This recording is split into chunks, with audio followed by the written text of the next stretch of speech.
There is nothing. Only warm primordial blackness. Your conscious ferments in it. No larger than a single grain of malt. You don't have to do anything anymore. Ever. Never, ever. An inordinate amount of time passes. It is utterly void of struggle. No ex-wives are contained within it. You got it, sweet brother. Nothing upon nothing upon nothing. Coming right up, sir. Smooth passage. Alright, nothing town to fuck all borough. Great choice, Elder One. It has always been like this, and it always will. The song of death is sweet and endless. But what is this? Somewhere in the sore, bloated man meet around you. A sensation. Like a fly to the ointment, your conscience sticks to it. The limbed and headed machine of pain and undignified suffering is firing up again. It wants to walk the desert, hurting, longing, dancing to disco music. A stench of liquor rises from your mouth, and with it, an ungodly headache. A fiery streak penetrates your skull, trying to force your eyes open. It's a sound, a clarion call from hell.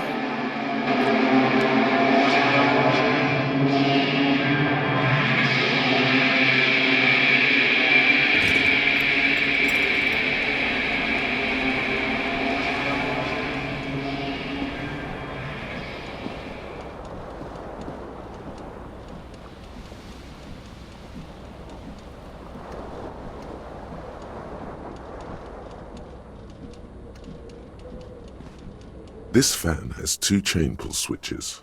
One ends in a tiny fan, the other in a light bulb. A truly horrific necktie has somehow attached itself to one of the blades. You reach out to grab the tie, but what's this? Diffuse, radiating chest pain. Doom comes over you. This is bad. Feels like sharp stones grinding in your chest and keeping you from moving. For quite a long time, still ongoing. Now is a good time to start worrying. Finally, the pressure recedes. You find yourself covered in cold sweat and trying not to move, hoping it will keep you from dying.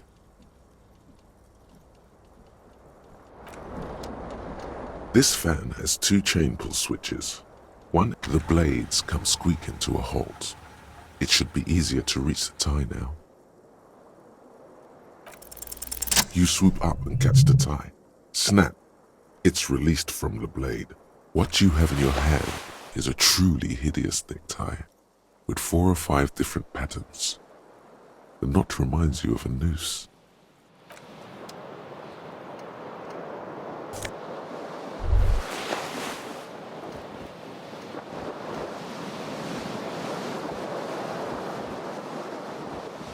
The window stands broken in its frame. Cold wind blows in. The morning light hurts your eyes. It's hazy, but you see the ocean and some war-torn buildings. The shards face outward. Whatever broke this window came from the inside. A fine web of scarring covers the back of your right hand, but none of it is recent. More likely a projectile than a held object. There are no fragments on the floor from pulling a tool back in after impact. It is too large for a bullet, yet too small for a piece of furniture. You're looking for something heavy and larger than your fist. Like the green shoe that's on the hat rack in the corner, which, coincidentally, is missing its friend. Congratulations, you smashed the window with your own shoe. Now you only have one. If you're lucky, you can still find the other on the balcony outside. The door to it should be outside your room. The window agrees. Its cracked smile is cold and sparkly.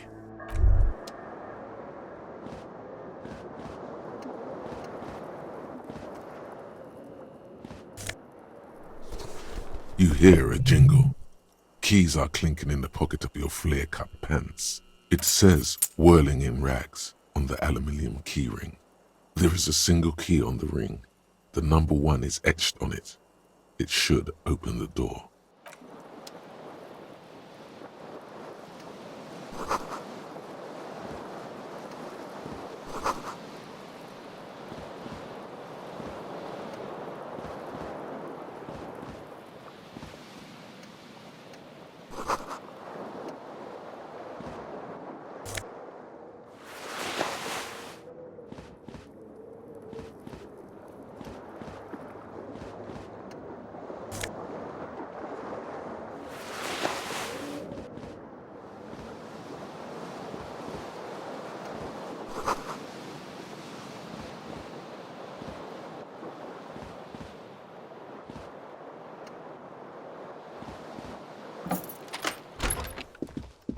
Hello, officer.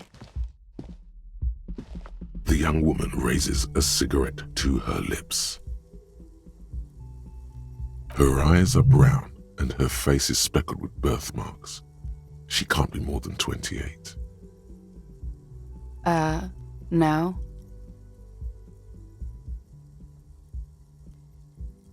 Because you're a police officer, sir. I am, yes. Unless you've been feeding us a set of very well-rehearsed lies all this time. You've been here for 3 days, on official police business, no less. Couldn't say. In truth, so far, mostly drinking.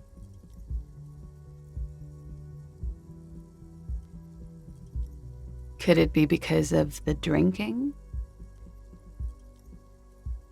Don't be so harsh on yourself. They let almost anyone be a police officer. Of course. Be careful, officer. They don't like the police around here. Something stirs in you as she's about to go. Call it an instinct, a need. The need to ask questions. It's like you said the words a million times before. She looks back at you, a light glinting off her eyes. Yes. The dock workers are pretty cocky. They think they're police enough. At least here on the coast. I can't say about the rest of the city. You're in a hostel, sir. We are in Revachol. Revachol is the disgraced former capital of the world, divided into zones of control under foreign occupation. Half a century after a failed world revolution, she is central to our moment in time. Yeah? Those words tell me something else. Feel like something you've said innumerable times before. Your mouth is the very shape of them. It's 51. The current century? Centuries don't have numbers. They have names. And this is the current one. Civilization has existed for 8,000 years, sir. You're right. There is nothing funny about civilization. There was the usual ruckus. Loud disco music. I couldn't say. It's impossible to hear people speaking from over here. Oh, yes. Various artists. Ostentatious orchestration prime among them. Oh, were huge where I come from. I was very young then, of course. Like 7. Life gets hard, but we go on. It would appear so. At around 2 o'clock, the disco stopped and there was a change of pace. A slow, sad song started playing, like organ music on repeat. That went on for quite a while. That it doesn't matter anymore and that we're alone now, it was difficult to tell. The song itself was very quiet and soft, but You sounded like a winded boar, sir. It was hard to understand what you were singing on top of it. Then you started screaming and trashed the place. No, it didn't sound like there was a fight. It sounded like someone was trashing their room. A window was smashed. The tape player, probably. The song stopped. And furniture, too. A real destructathon. There was screaming. Then I think you passed out.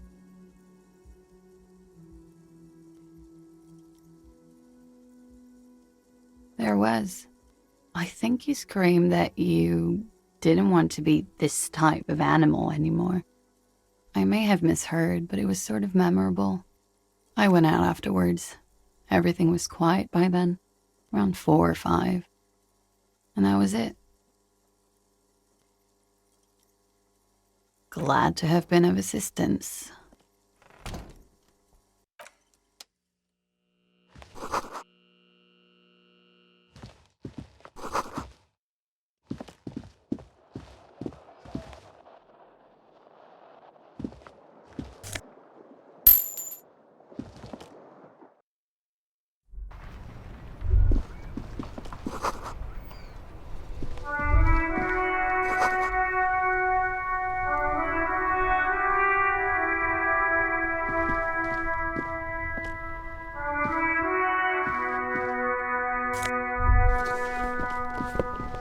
There they both are, 2 identical shoes, both copiously green and indiscriminately snakeskin, reunited on your feet like 2 baby crocodiles.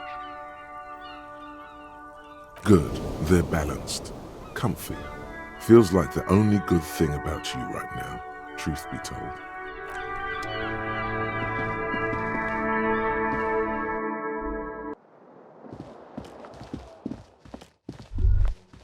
You should pick that fat, juicy cigarette butt from the tray, light it up, and smoke the living shit out of it. The living shit. Your mesolimbic reward pathway does not mince words. It wants smokes. Who knows what you are?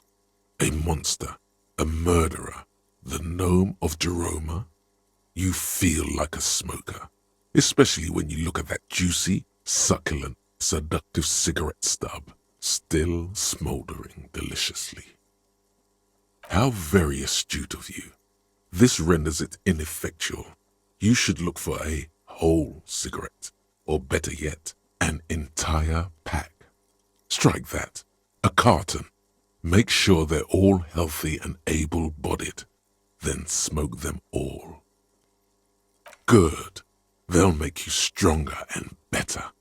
You're too old to be cool now, but find cigarettes, smoke them, blam. Instantly a cool renegade man, a mystical red dragon with smoke rising from his nostrils. Plus, smoking them gives massive bonuses.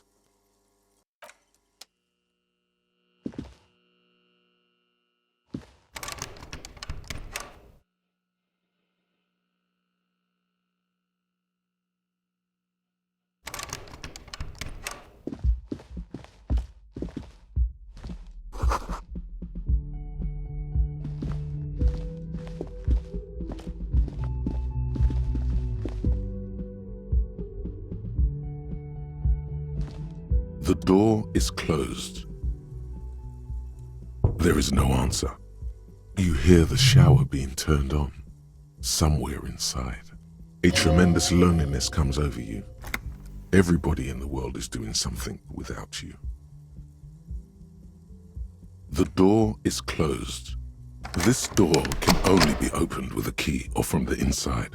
This door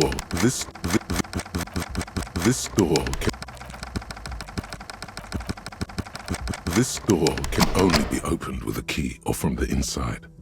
Still no answer.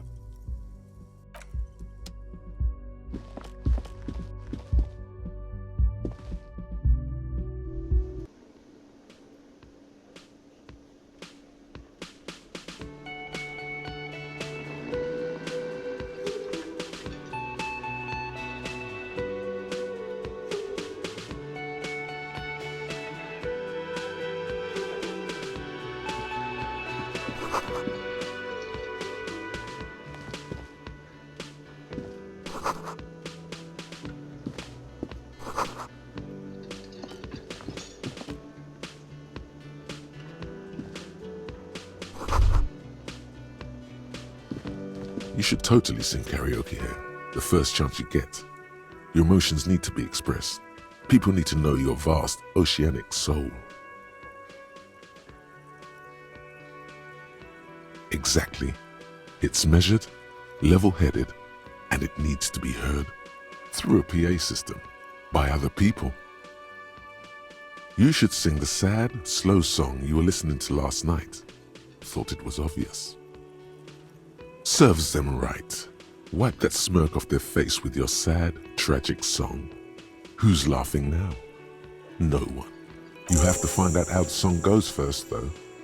Maybe a tape of something appropriate would help.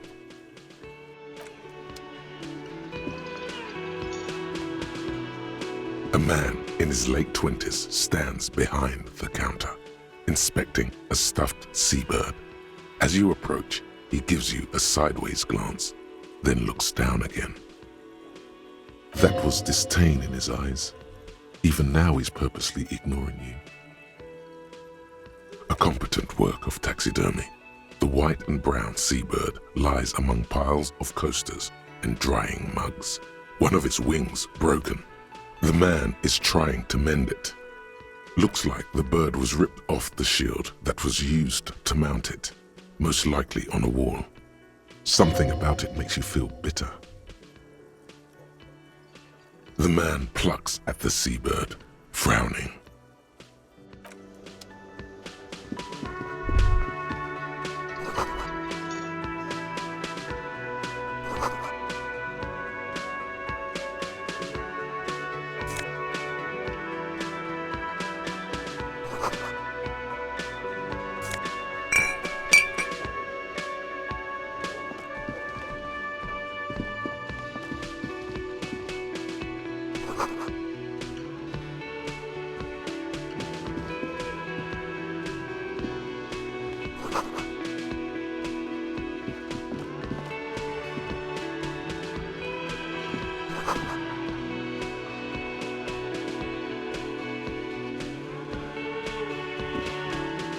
Hello, sweetie.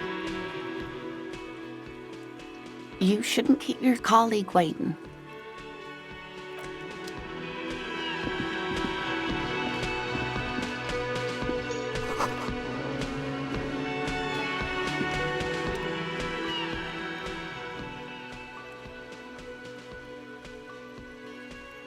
On the counter, rolled out of his open hand, you see a blister pack of headache medicine. The man does not mind. You probably need them more than he does. You've just picked up some magnesium. This item is stored in the bottom left corner of the screen above your character portrait. Use magnesium to heal your morale if you have morale damage.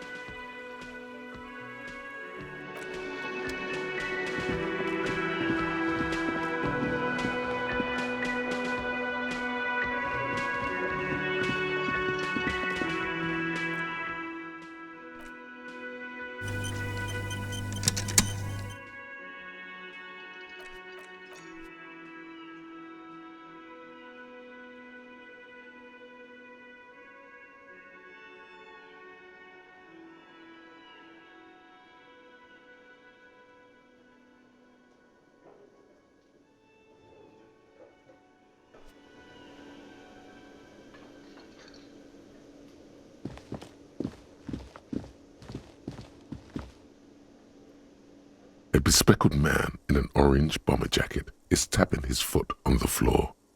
Looks like he's waiting for someone. As you approach, he narrows his eyes and extends his hand in greeting. If an assault were launched on this building right now, if the windows came crashing down and the whole world descended upon you, this man would hurl himself in death's way to save you. You are sure of this, but why? Hello, I'm Kim Kitsuragi, Lieutenant, Precinct 57. You must be from the 41st. You realize he's waiting for your name. This is your chance to come up with a really good name for yourself. Get creative. Conceptualize. Concentration makes you squint your eyes. Your name should be deep gold and orange. like a forest fire looming on the horizon, but mixed with the stench of liquor rising from your breath. You're 2 steps closer to it, but there are still many to go. Okay then. It looks like we had a little scheduling error on Sunday. Saturday too, actually. Have you had time to talk to the manager here?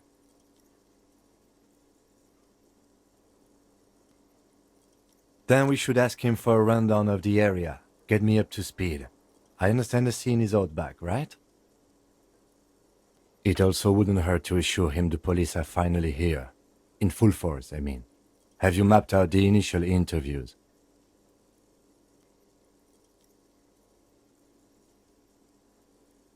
At the 57th, we like to prepare an initial list of persons of interest, and then just skim the surface. Prepare the field, get to know the players. You don't do that? Maybe it's not an inter-district practice. Okay, we'll have time for that after we take a look at the coroner's case. Have you removed the dead body from the tree?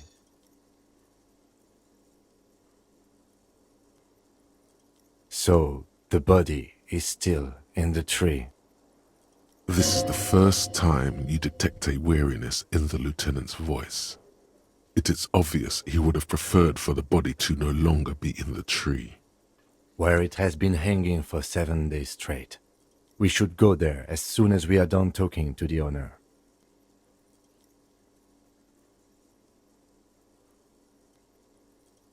After you, officer.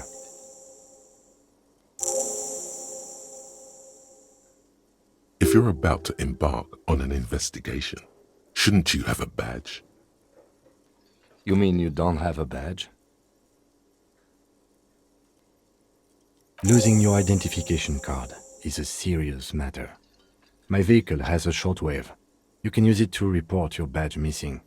I advise you to try to locate it as quickly as possible, but getting the body down should still take precedence. Lieutenant Kitsuragi is now in your party. You can talk to him whenever by interacting with him.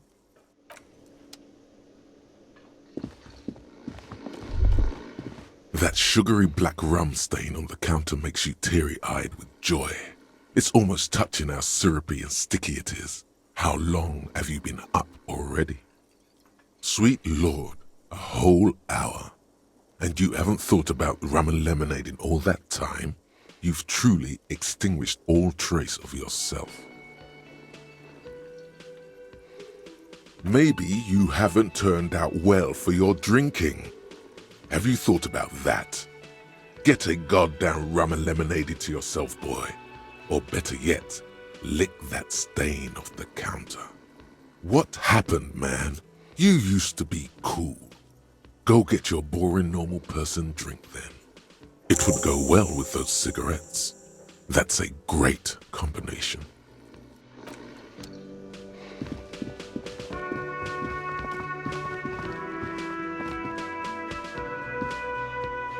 The man with the unimpressive beard notices you approaching. He drops the ledger he was holding and turns to the lieutenant. Mr. Gart, right? You run this place. Yes. I am Kim Kitsuragi from Precinct 57. This is an inter-district investigation, so joining me from Precinct 41...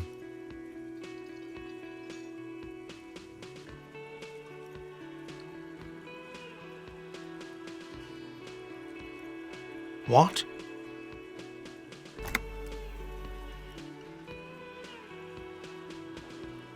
I have no idea what that means.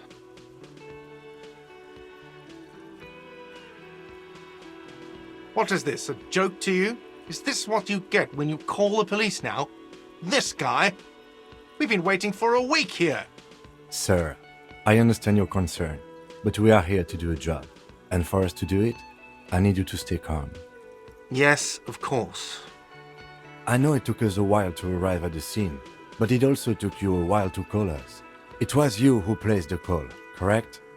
No, I only just got here. It was probably Sylvie who called you. She usually works the bar here. I'm only temporarily taking over her duties. Do you have her number? As a matter of fact, I do.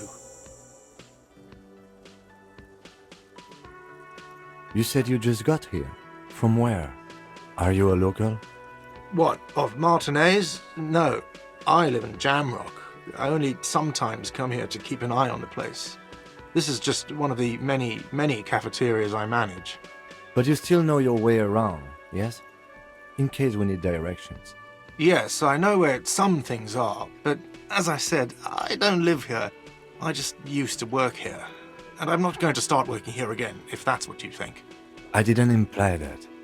Detective. I have everything. You? Yes, he means, do you have questions for me, like a police officer would? She went away because none of your business. Does she? Maybe she does. Maybe she pertains to the apocalypse. Sylvie is not here because I asked for her number. The dead body out back didn't help either, but it was mostly me. I hope you appreciate that. Thank you.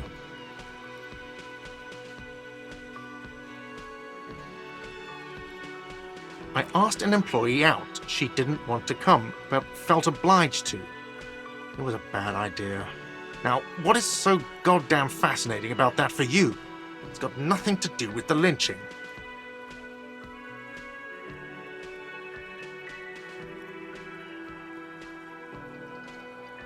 Good for you. Was there something else? I'd like to get back to what I was doing. Why would I have a problem with you? You're a hero cop. Am I? Or did you ride in, take the body down, solve the murder, and not trash my hostel room?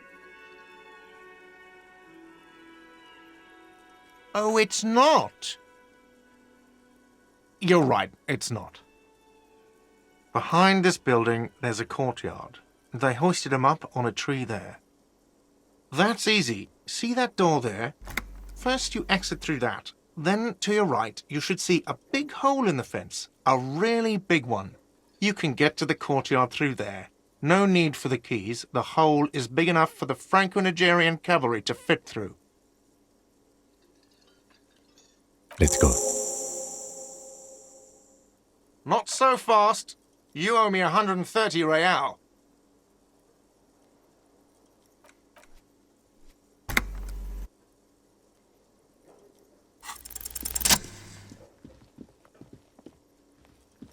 As you blow this joint, behind you a whiny voice shouts.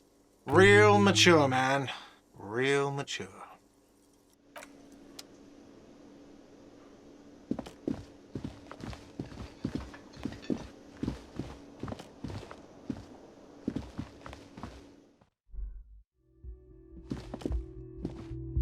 The door is closed. Still nothing. The lieutenant gives you a quick glance.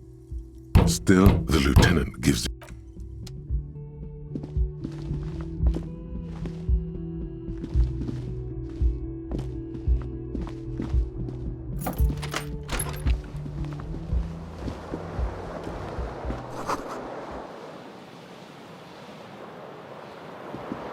The bed is cold and not particularly inviting, but it's yours. The sheets look awful. The option to go to sleep becomes available every night after 9 p.m.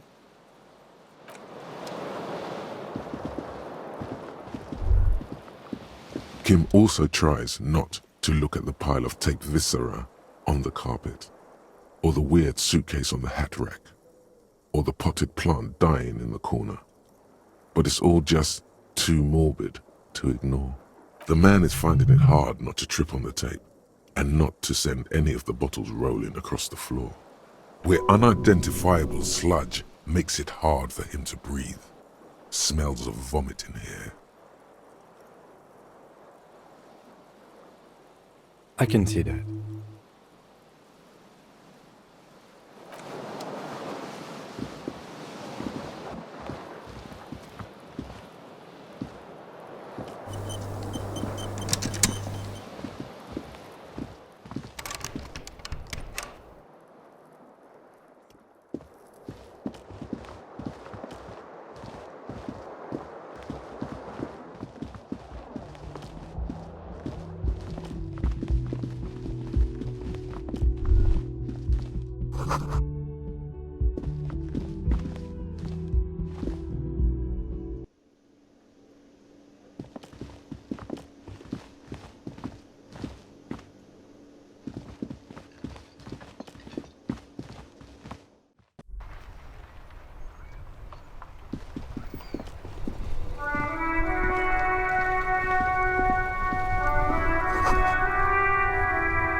The RCM in Martinez.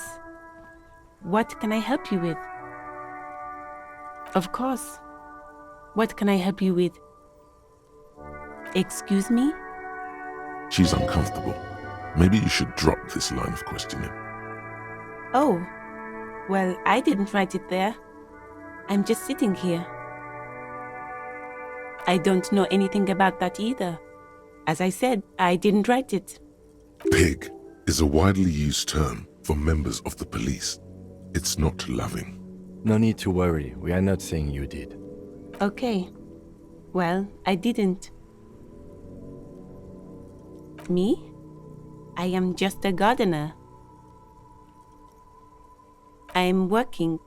I have a greenhouse in the yard there. I've been trying to get some work done. Well, as you probably know, there's a corpse hanging from a tree there. It smells pretty bad, so I have to take breaks. Don't worry, miss. We are here to clean it up. You can get to work soon. Thank you. My head is about to explode from all the salts I've had to inhale. Of course. I won't hold you back. Her gloves. You get the feeling that you need them. You have a dead body to deal with after all. Sure, keep them. I have another pair.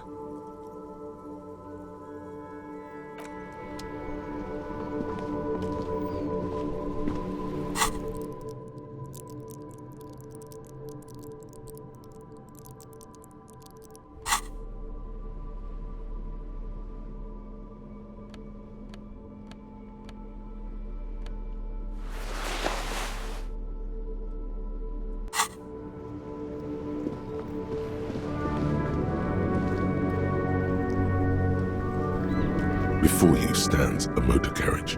The bodywork is covered in blue and white livery, bearing the number 57. Vapor emanates from the large engine on the back of the vehicle. It hasn't had time to cool off yet. This must be the infernal machine that tore you from oblivion. In the cabin, you are welcomed by a set of steering levers, a radio microphone on a hook, a pull-out toolbox under the seat, and the soft glow of the fuel preheater gauge.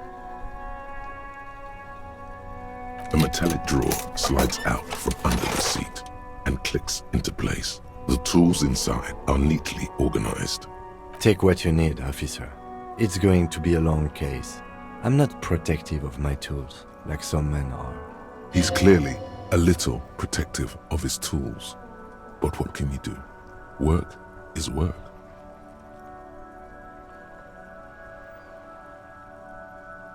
The pry bar feels nice and cold in your hand, heavier than you'd think. Useful for opening all sorts of doors and lids. The handles are long and sleek. Snap, snap go the cutters in your hand. You can do good work with these. Cut chains, locks, and ropes, especially belts. It's robust, weatherproof, and well-made. Police issue, blue. Lets you see things in the dark you would otherwise miss. The pull-out toolbox slides back into its nest. Preheater gauge casts a warm glow on the steering levers and the radio on its hook.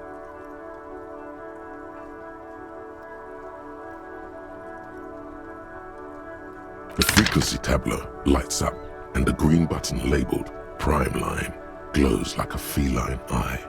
And then you hear something.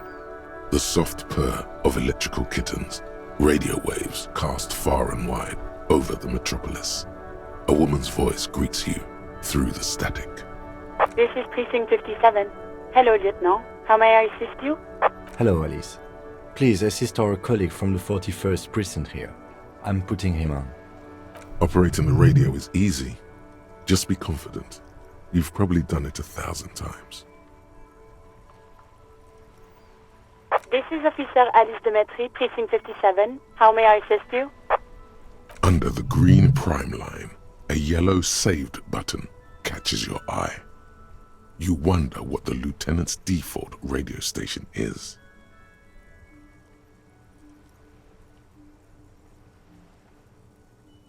Just a second, officer. 10-2, 10-5. This is 41st. Come in. Over. A scrawny old man sits in a dusty cubicle, smoking, with a large white rectangle sewn on his vest. In front of him is a box-shaped apparatus with an array of wires and antennas. The radio switchboard. 10-4, what's your status? Over. 10-18, 10-20, over. State your message, sir. Over.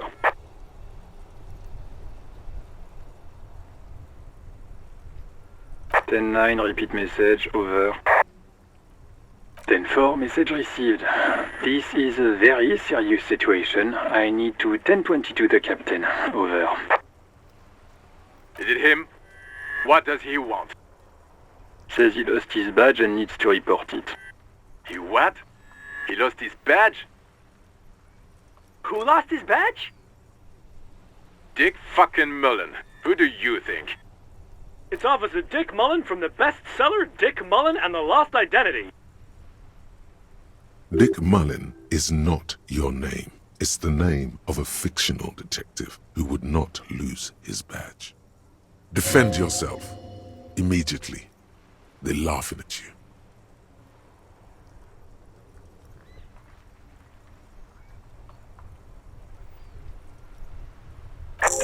I hear you, officer. I'm just going to make a note here that you are in pursuit of your misplaced badge. Over.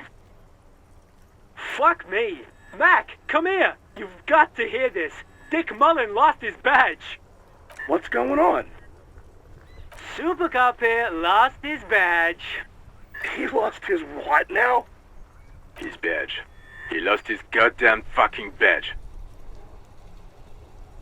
10-9, come again. I didn't get that. Over. New heights even for Captain Sober. Ask him. Ask him if he's lost his gun too. Sergeant Orson wants to know if you lost your gun too. Over. Check your pockets. Check your... Holy fuck. You don't know where it is, do you? No. It's gone. It's not fucking on you. 10-9, come in, officer. Did you get my question? We were wondering about your gun. Over. Even before you can get the words out, everything gets scrambled in your brain. He says he didn't lose his gun. Or his fun, whatever that means. Ask him to describe it. His gun. Not his fun. Just the gun will do. Satellite Officer McLean requests a description of your weapon. Over.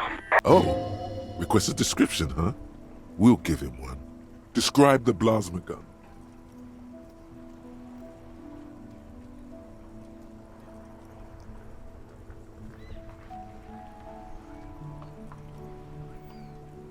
It's a single-shot kill A9.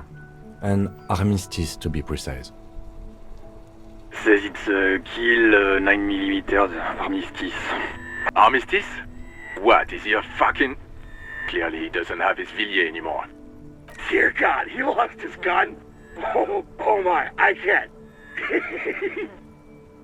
This isn't really a laughing matter. Mac can face a giant of Coco Nur by himself, but Disco here made him piss his pants. Oh, I can't. Fuck. He lost his... Ask him if he's still got his wiener. I'm not going to. Ask him. Sergeant Orson here is wondering if you are still in possession of your genitalia. Over. That's a negative. Not going to say that. Over. What's he saying? Share with the class. He said he sodomized your mother. The prick ate Mama's vanilla waffles at the captain's birthday party. Some nerve he's got. Sure her vanilla waffles were the only thing he ate? Shut up, Chester. This isn't funny. This is my mom we're talking about. Tell him to apologize right now. Sergeant Orson requests that you apologize for the claims you made about his mother. Over.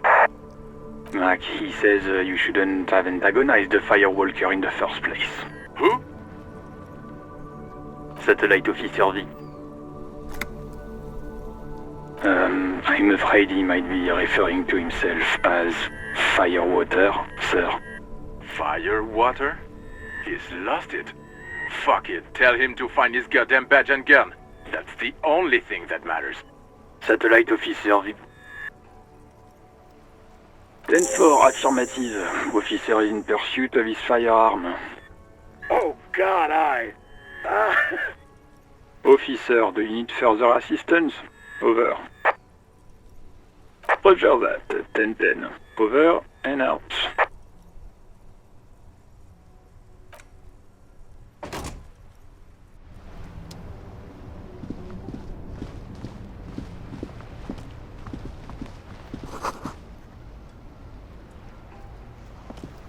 The worn and beaten wooden planks of the bench do not look overly comforting. We can sit on benches after we've solved the murder. Let's go. You can revisit the bench if you ever need to pass the time when Lieutenant Kitsuragi is gone.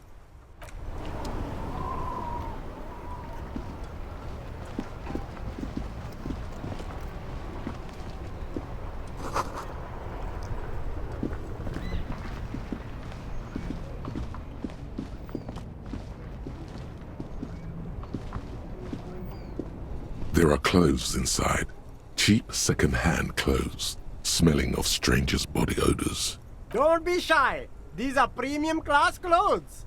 Good quality fabrics, best retro design. Save the economy with your style, officer. You find your hands deep in tattered and faded garments made from weird polyester blends that make your body itch and sweat in all the wrong places. Economical, but also trendy. Look first-hand, buy second-hand. Keep the economy moving. No good. All you can come up with are some treated wool pants. You can tell they're too tight around your thighs and too loose around the waist. No luck? Why not take another look, officer? Keep supporting the economy.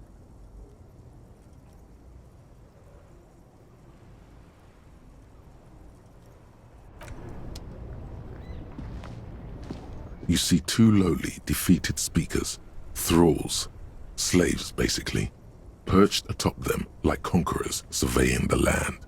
A pair of found, durable wear sneakers, ultra serious. I can see you've a taste for luxury, officer.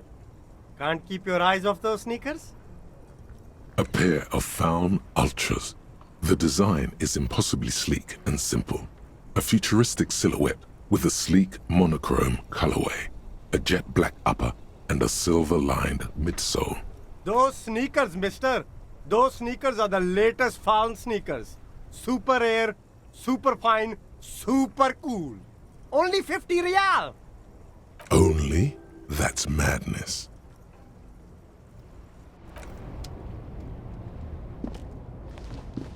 You see a Samaran street vendor surrounded by a motley assemblage of goods. When he realizes you're looking at him, his face breaks into a wide, welcoming grin. The name Sileng is embroidered over his breast pocket. Happy shopping, officer. Everything's cool here. Everything's cool. The goods are cool, the customers are cool, the place is cool. And one more thing, officer, you're very cool. Bang, bang, bang, bang! You're right, officer. 100%. No playing around then. Strictly business. Maybe I can interest you in some premium menswear instead. Start with a little compliment, then work your way up from there. This is about business, remember? Oh, okay. But why, officer? An investment? What kind of investment?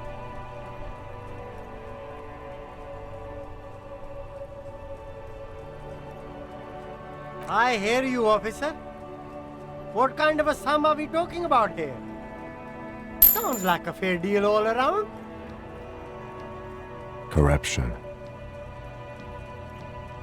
It's just like bus or seagull. A kid watching out of a window describing things going by. He doesn't like it too much, but what do you do? Me? It's a boring story, officer. Who cares about the past? I'm all business now. All Revachol. Very sharp, officer. I'm Serais from the Sigai province of the Serais Empire. The apricot suzerainty, you know?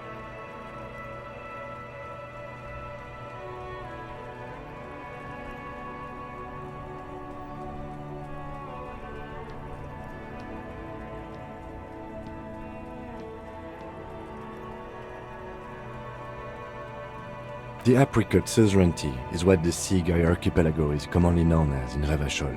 It's a bit of a fraught term, I'm sure you understand. No, apricots come from Sigai. My grandma used to grow them. But Sigai is a shithole. That's why I came to Revachol. Here's much better for an independent entrepreneur. Less laws. Speaking of, why not support an independent local entrepreneur? I send half my profits back to my grandma in Sigai. Only the coolest goods in Revachol. I've got sneakers, speakers, extremely comfy pants too. Try them on right here. No shame, only freedom. No need for discounts at ceilings, officer. Everything's already on sale. Anything you want, 50% off. I'm an entrepreneur, officer. I've got sources, buyers, suppliers, distributors, manufacturers, wholesalers, all extremely cool and above board. Anything for you.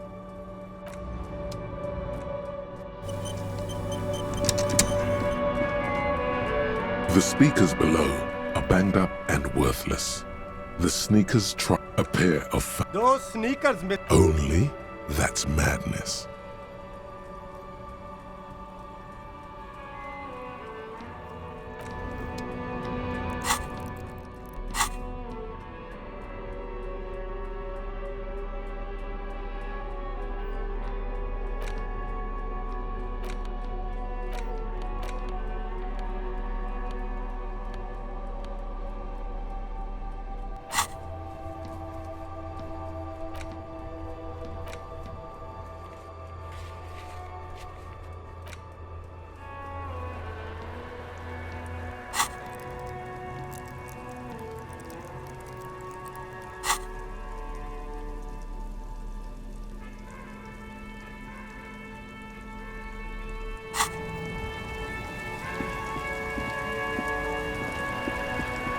There's a pile of cheap sunglasses in a small box, a variety of shapes and colors.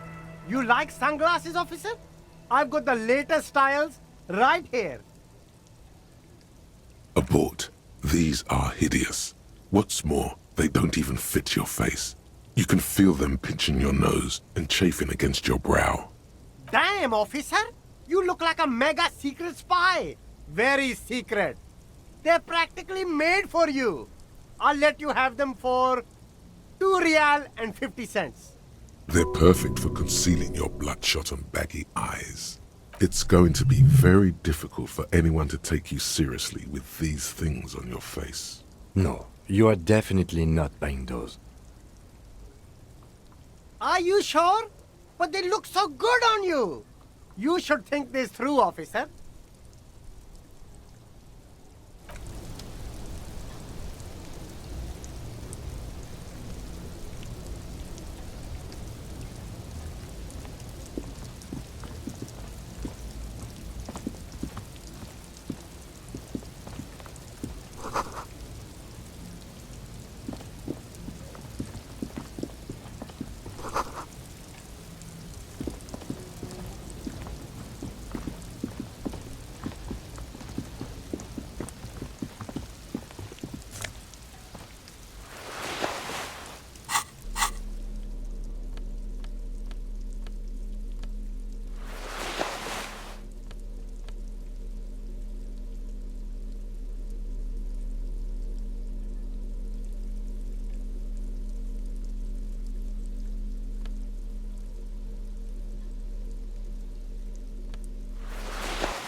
couple of indicator lights are missing from this control panel. Loose wires dangle from the now vacant holes. In the middle is a lever. Beneath it, a small metal plaque. This panel usually closes the waterlock, turning it into a bridge that lets you cross the canal.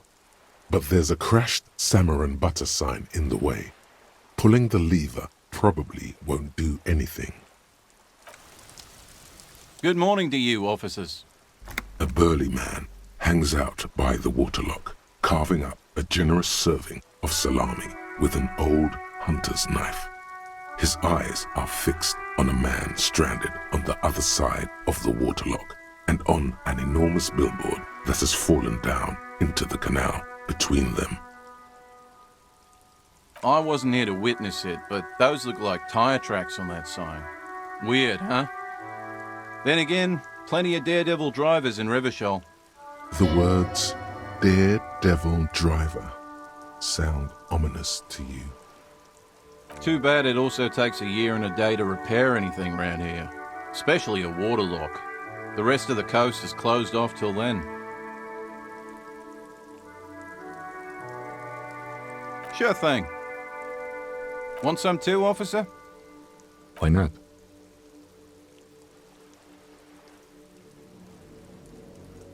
Well, there's the fishing village, an abandoned fish market, a bizarro church. Not much use to the congregation, though. There always seems to be something wrong with it.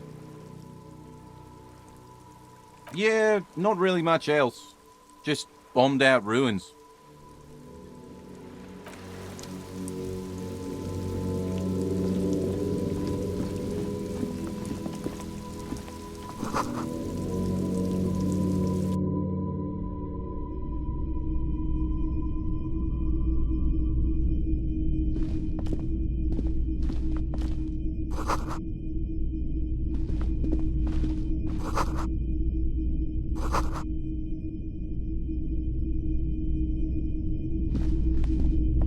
You see rows of toy soldiers guarding the rest of the trinkets displayed on the table. Some on horseback, others in rags, others yet in bright blue uniforms. All are stern and unyielding in their duty. Try to find something pretty and cool here, then use it to win her back.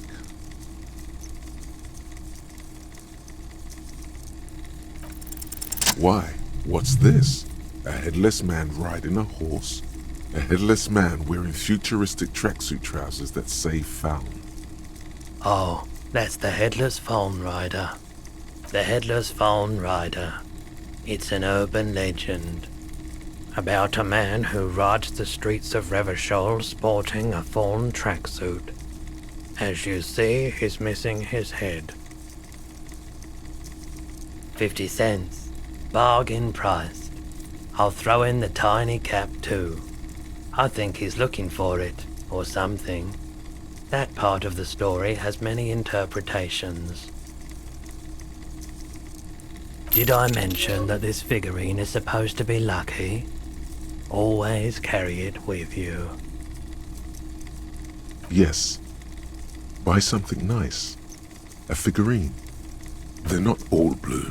These figurines also wear gold coats and caps, complemented by orange trousers. They are variously posed, wielding swords and rifles with bayonets. Which ones? Ah, royalist soldiers from the time of the Revolution. The uniforms are painted a bit too brightly, I suppose.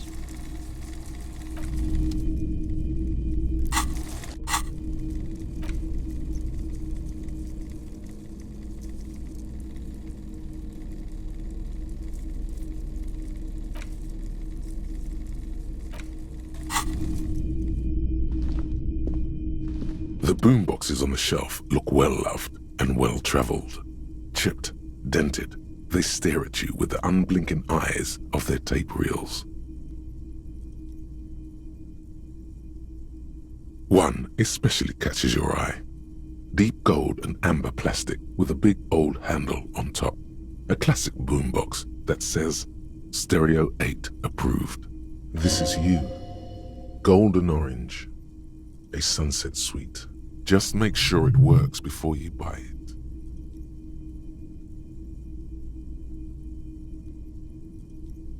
If police work means playing tapes, sure, you can use it for that. Or any other time you'd need to play a tape. A typical Martinez streetlight sits among assorted floor and table lamps.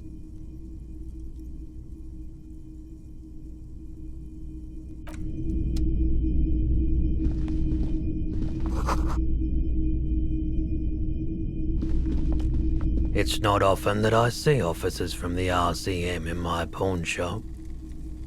What can I do for you? His courtesy is not insincere, but he prefers being alone with his projector, just watching the movement of light across the walls of the shop.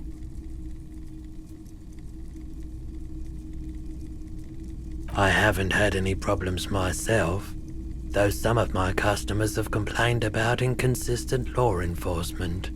Who are your customers usually? All kinds of people come through here. Locals, travelers, people looking for a deal, people looking for a keepsake, people who are terminally bored. As you can see, I have a wide selection of goods for everyone to choose from.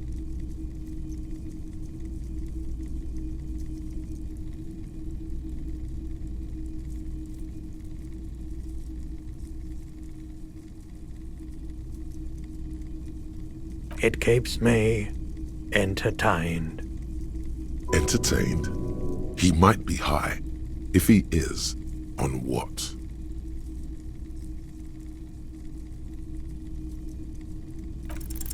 Feeling warm and enthralled by the movement of light, while the mind continues to race forward. Lucky bastard, he's probably on Parolidon. It's tough to come by on the street. A drug developed by the military to treat and prevent radiation sickness. It has psychedelic side effects, and it makes your eyes turn yellow. Why on earth? These are prescription. I can't really see without them.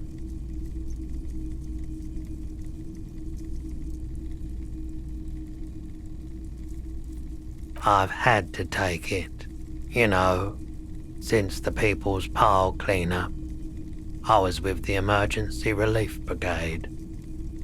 He's taken it for mental and emotional, not physical pain these days. We were an all-volunteer force, self-organized, tried to help the fire brigades contain the spill. I lived by the river since I was a small boy. The Esperance didn't have the art to let it all go to shit without trying to do something to help out. There wasn't much the volunteer force could do, however. We wasted years in the river mud, years getting sick.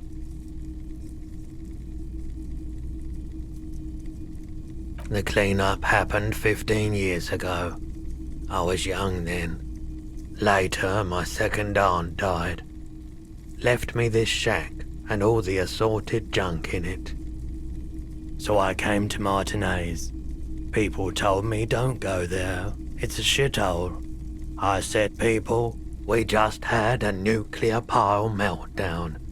I'm gonna get as far away from Forburg as I can. Still in the same city, but I like the theory more than the story. Outward movement, not vortices. Yeah, you gotta get in on those vortices, my man.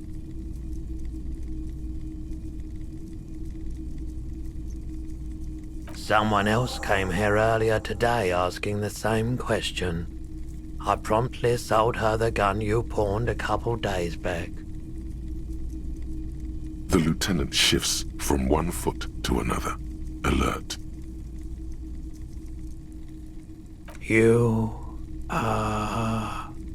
You were adamant about getting rid of it, officer. Said you were undeserving of a service weapon of the Revachol Citizens Militia. And I don't like keeping guns around the shop for long. Off-the-charts photon emissions, the unhealthy kind.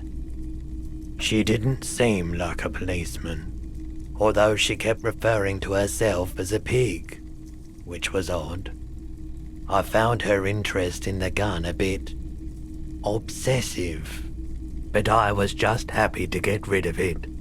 And of her. Truth be told, she was terrifying. Right, so let me get this right. You sold your sidearm, issued by the citizens' militia, and now a civilian is running around the streets of Martinez with it?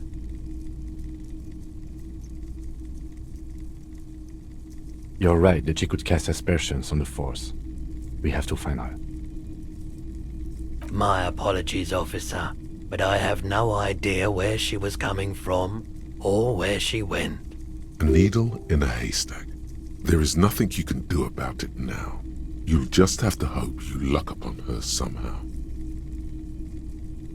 Of course.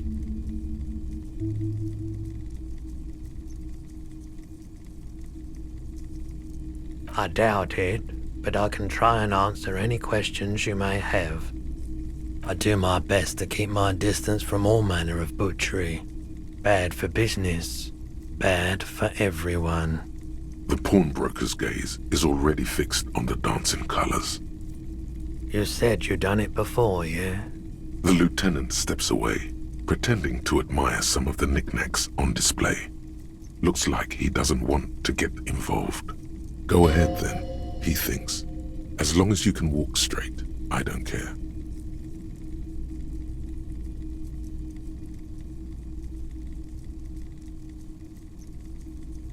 Here you go, man.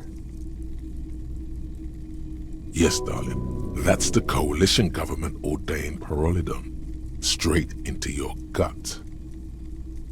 I respect your decision, officer. What else can I help you with? Let me have a look.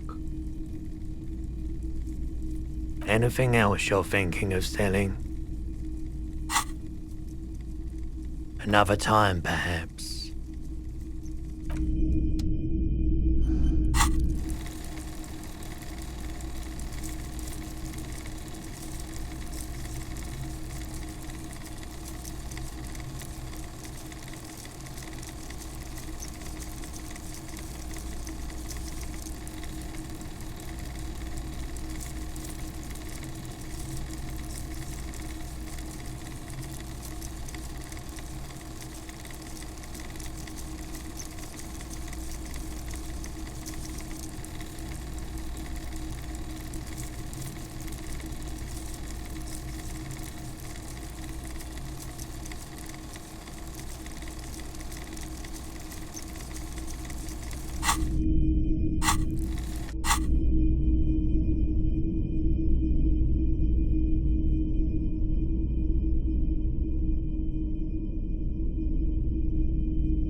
Life doesn't need to be a struggle.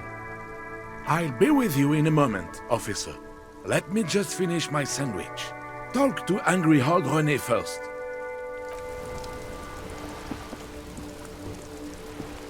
Have you no shame?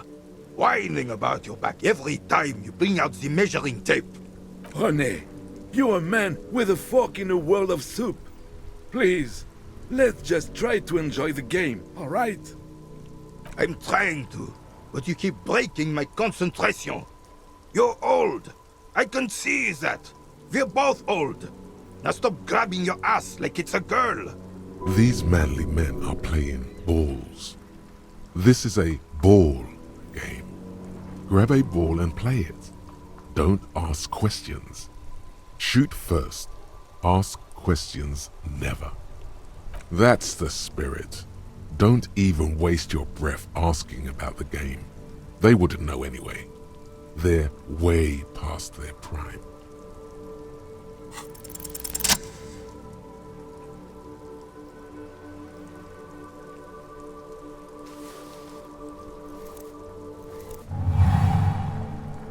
You are immediately surprised by the ball's lack of weight.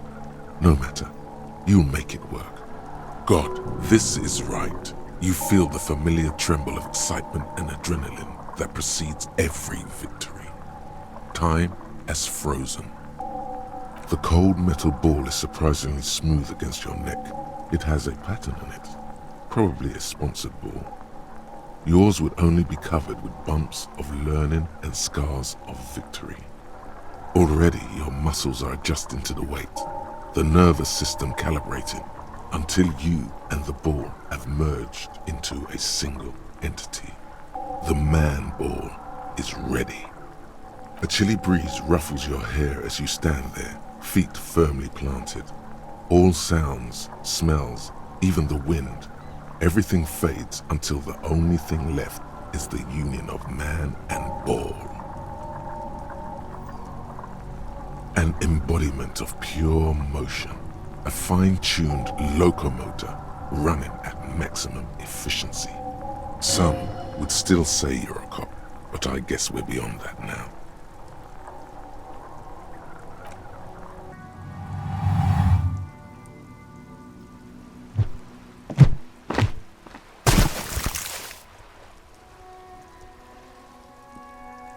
Merde!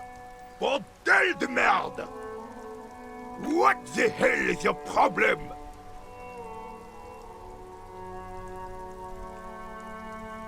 I don't care if you are a cop. You do not just ruin someone's game.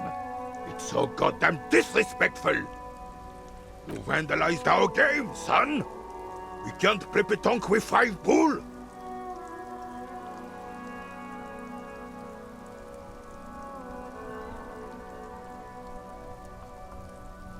Yes, pétanque. You ruined our pétanque game. We want our bull back. Take it easy, René. This is just a misunderstanding, isn't it, officer? No harm done. Of course there's harm done, you orange slug. You owe us a goddamn bull. A fine example you are setting here today, officer. I will remember this. And Gaston will too. It's okay, officer. Forgotten completely. It was my bull, and I have a spare. Everything is good, and we're ready to assist any way we can. The lieutenant says nothing, but his face is rigid. It seems he does not approve of your athletic displays. It's your refusal to take responsibility I don't like. Unfortunately, I don't. Unlike most of the locals, I have no qualms about assisting law enforcement. But this affair has passed me by completely. In Martinez, the union is the law, so can you really blame them? Cop is a pejorative term. I don't have a problem with policemen. On the contrary, I admire the effort to bring order to our streets. If I knew, I would not be afraid to tell you. I simply don't. I'm an old man, not a coward. The daily business of the riffraff no longer concerns me.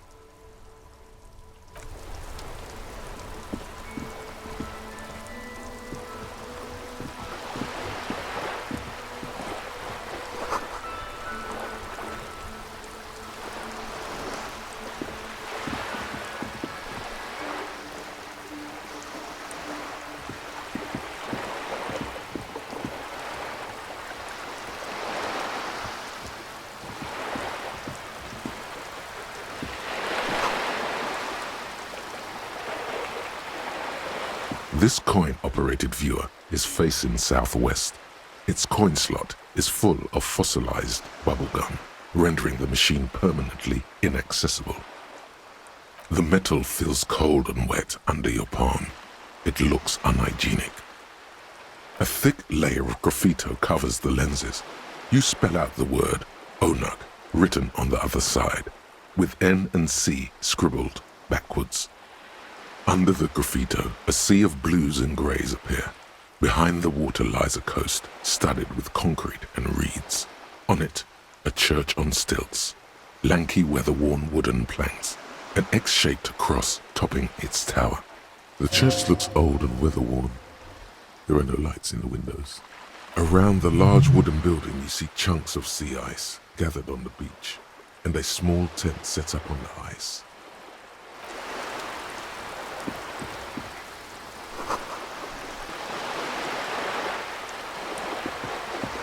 This coin-operated viewer is facing south. The instruction manual says to insert 25 centimes and pull the handle while looking inside. Then use the focus knob to zoom in if necessary.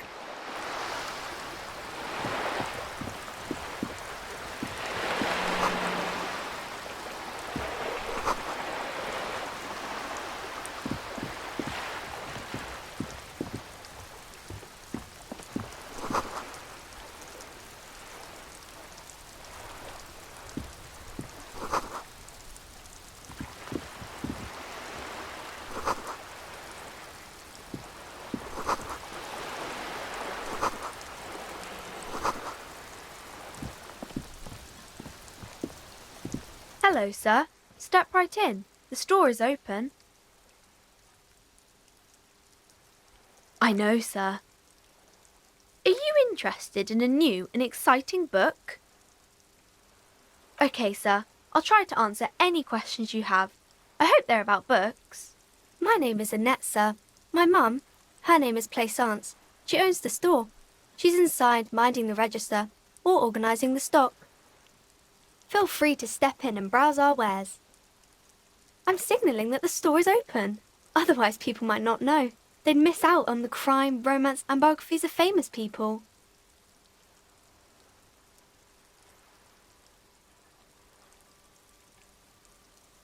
Thank you, sir. I'm glad to help Mum out with the store. I do my studies at home at the moment. I have to help Mum keep this place running. Mum says it's necessary to do both because it builds character. Mum says a proper worker is dutiful. That's how you get ahead in life. You succeed. There is stress and unease behind these words. She's reciting etiquette. Mum says it's peachy. She was a little afraid at first. There's talk about this house being cursed. Behind her, the window has been boarded up. You sense the boards creaking, twisting for a second, and some kind of doubt in her tense shoulders. Cursed in the way that makes them say that no business has ever really thrived here, sir. That they all go...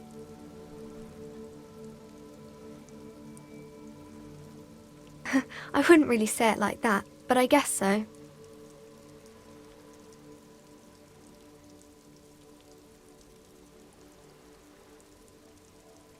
We can go into the bookstore and ask about the case, but I don't see much more to look into here. Yes. Please do also look at our wares inside. The postcards and board games are there, sir. Nothing really, sir. Mum doesn't allow me to sneak around in the back rooms or the cellar. I don't really know what's there. It does not manifest itself in any way. It does not exist. I liked it better when we were talking about whether it's appropriate to stand out in the freezing weather. No such thing. Anything else you wanted to talk about, sir? Maybe I can tell you about some of our books instead.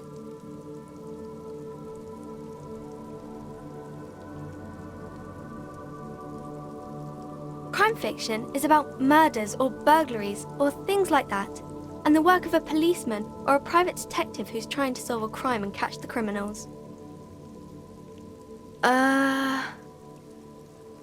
Crime is a deviation from the law, punishable by either a civil or criminal sentencing. It's what the law prevents. And it's kind of like a puzzle too. You can guess who the criminal is or how the good guys are going to catch him. You don't look much like a policeman. Didn't mean to offend, sir. Sorry, sir. It's just that you don't look like Dick Mullen.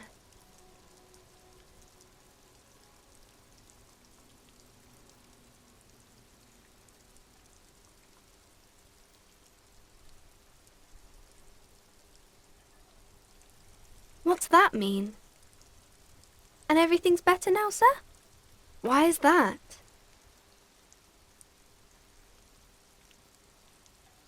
Oh, okay. I shouldn't have said that thing about Dick Mullen. Head, yes. No, your mind. No, he's wicked smart in the stories. Like you, sir, of course. He's just a fictional character. He's no match for you. Maybe you can show me some real police work, sir. Like in the books. The girl keeps her hands folded, hidden. Why is that? What do you mean, sir? She looks around anxiously. Her hands remain folded in front of her.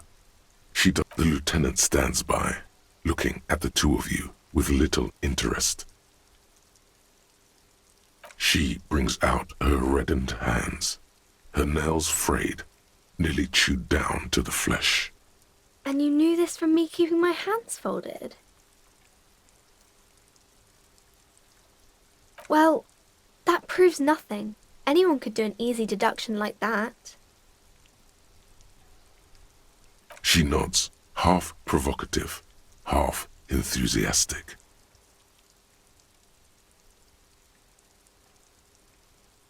Maybe so, sir. Okay, I know it's a bad habit, and I shouldn't. It was okay, sir. There's more that can be achieved here. Ask her to do the same. You're quite sober. The lieutenant does not flinch at the comment. He does not flinch even a single bit. He is intensely not flinching. It takes effort.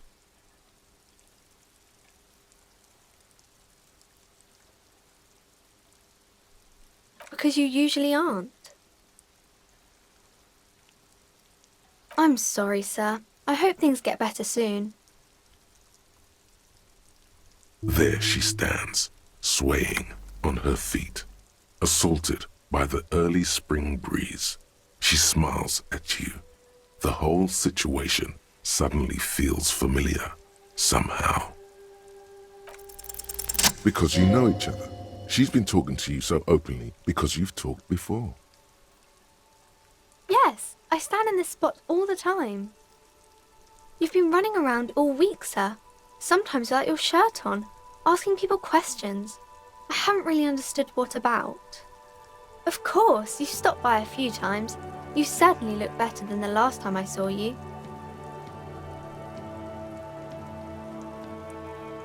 No, you don't have party eyes anymore. Party eyes. Yes, of course. That makes sense. I'm not surprised children have seen you running around with party eyes on, he thinks. Not at all. You know, like a cat in the dark, all big and wide-eyed. It certainly looks odd on a man. The swiveling eyes of a loony drug addict. That is what she meant. You were probably gurning too. Fuck yeah. You should get some party eyes right now. Snap those sequins on you, boy. Oh baby, that's not what you have to worry about. Worry about the important thing. I didn't know I had to do that. I'm glad I could help you, sir.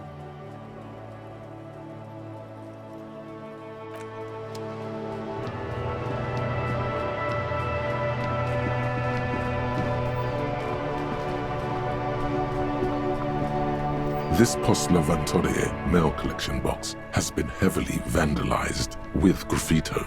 A closer inspection reveals 2 bullet holes in the front.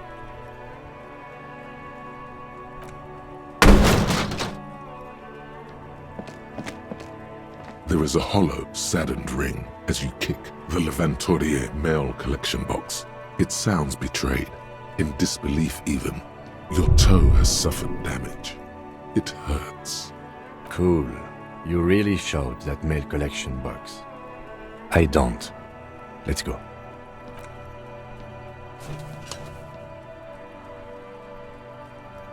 The mail collection box has no faith in your psychopathic manipulations.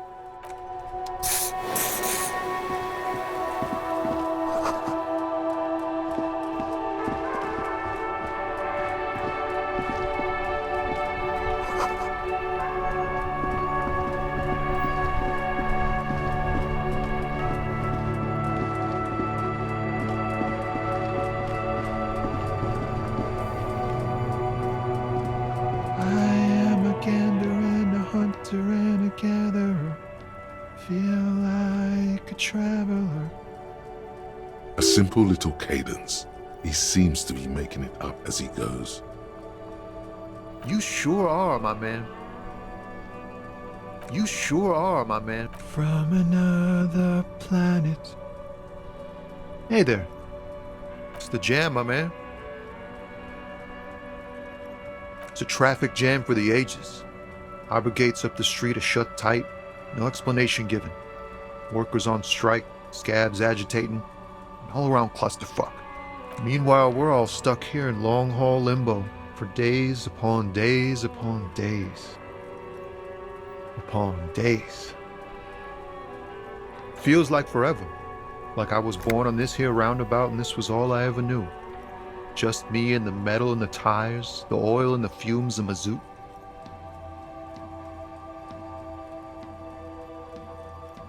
Yeah, imagine. It's been a whole week already. So tell me, what do you need? Nope, don't smoke. Some of the other drivers do, though. There's still a few around, waiting for the jam to disperse. Or waiting for the sweet release of death. Yup, nothing wrong with that statement. Your senses have nothing to add. You left the ask around elsewhere. You could also check the kiosk down the street. Frit. With 3 T's. Revachol's weird. He ain't one of us drivers. I know that. All accounted for. Otherwise, I haven't really asked about that. Been wasting time right here. Keep him busy. It's easy to see he's telling the truth. He's kept his nose out of the dark stuff. Analyzing the fundamental structural and psychological conditions of being stranded in the midst of a sea of motor lorries and their sad, despondent chauffeurs. A sense of surprise there ain't more bodies hanging from more trees. Oh, high-grade narcotics, illegal firearms, stuff like that. Ha! No, I'm joking, my man. Found runs a nice, clean business. This haul of cargo is mostly sporting goods. You know, tracksuits and that kind of thing. They usually get shipped to Grad and the Occident. Though we've been making headway in the Il-Moran market lately. We're pals and all, but I can't just freely hand out the merchandise. The bosses won't be happy. The man taps his fingers rhythmically against his arm. Don't be a stranger.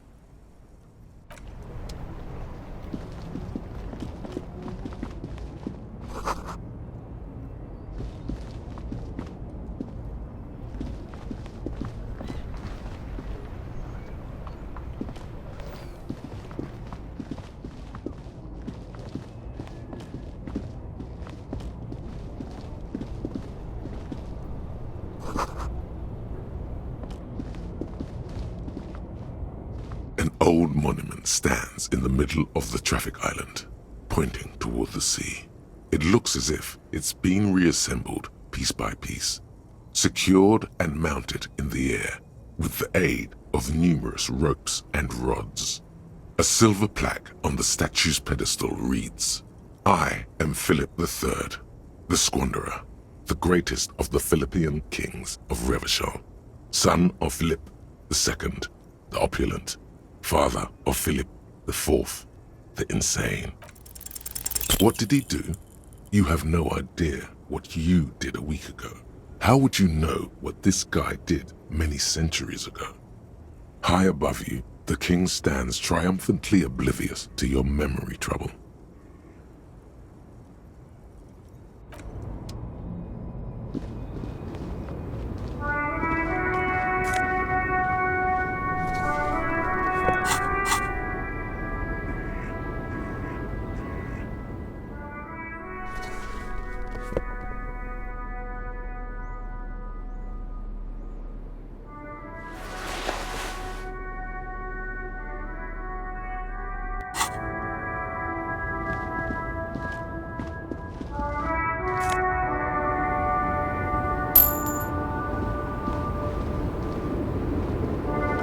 The small, wrinkled woman does not greet you. She nods along to something on her radio. A photograph is clutched in her hands, and there is a warm smile on her face. It's the warmth of a winter night's fire. Maybe she could give you comfort and shelter, some cigarettes and food money. Maybe she's your... No response. Wherever this woman is, your words fail to reach her. Wait. She's just a distracted old woman. Better to leave her alone. Why? I just told you why. The woman still no response. Wherever this woman is, nothing. Her smile just keeps widening. Her hair is gray like lead.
Welcome to Revachol.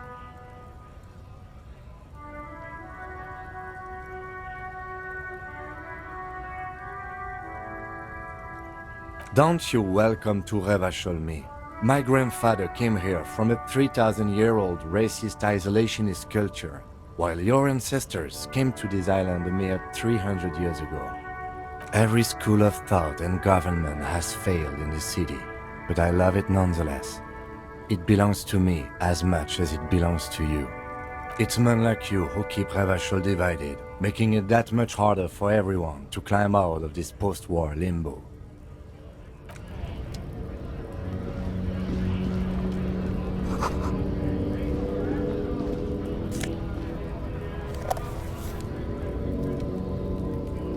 Yes?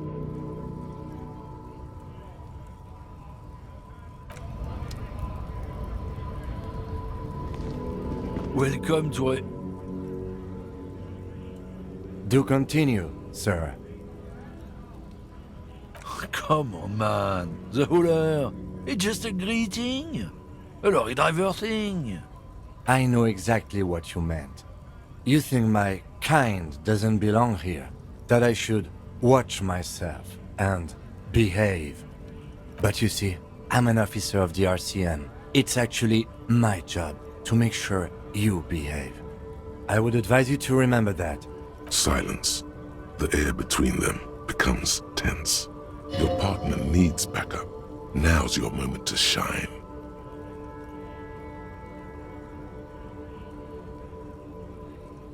You two make a cute couple. You know that?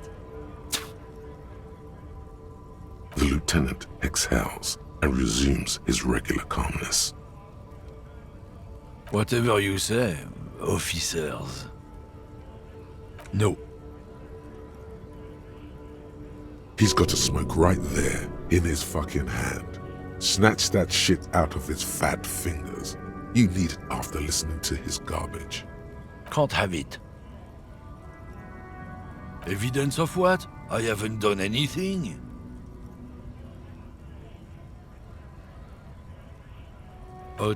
What, officer? Sorry I couldn't be of any help. Oh, not much anymore. I'm here to pick up some cargo, but the dock workers are on strike, so it's a sit and wait on your ass situation. Apples? Yeah, apples? I take it you had other questions? He's given you the runaround. Let's be honest, you were bested.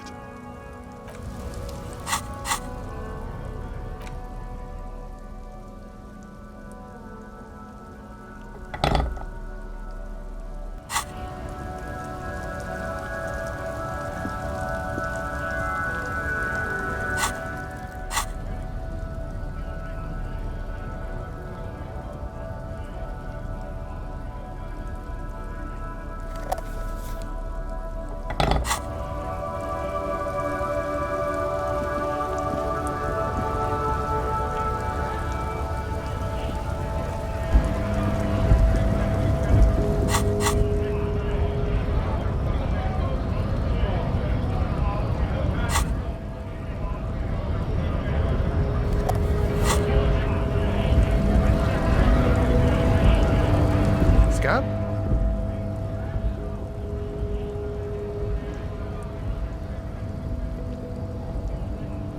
I was just messing with you.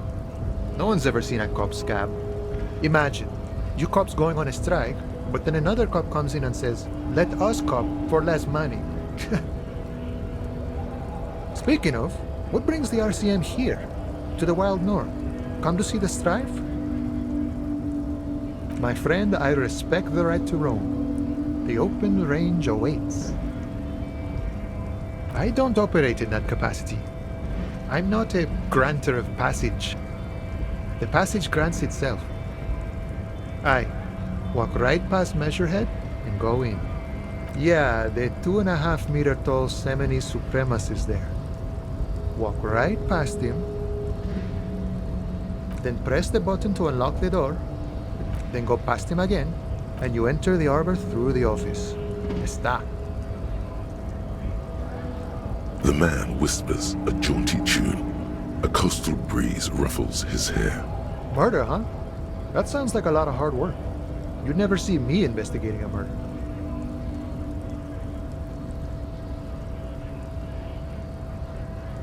That's okay. I have no idea what I'm doing either. I don't even know what day it is. Don't tell me. It's a better day that way.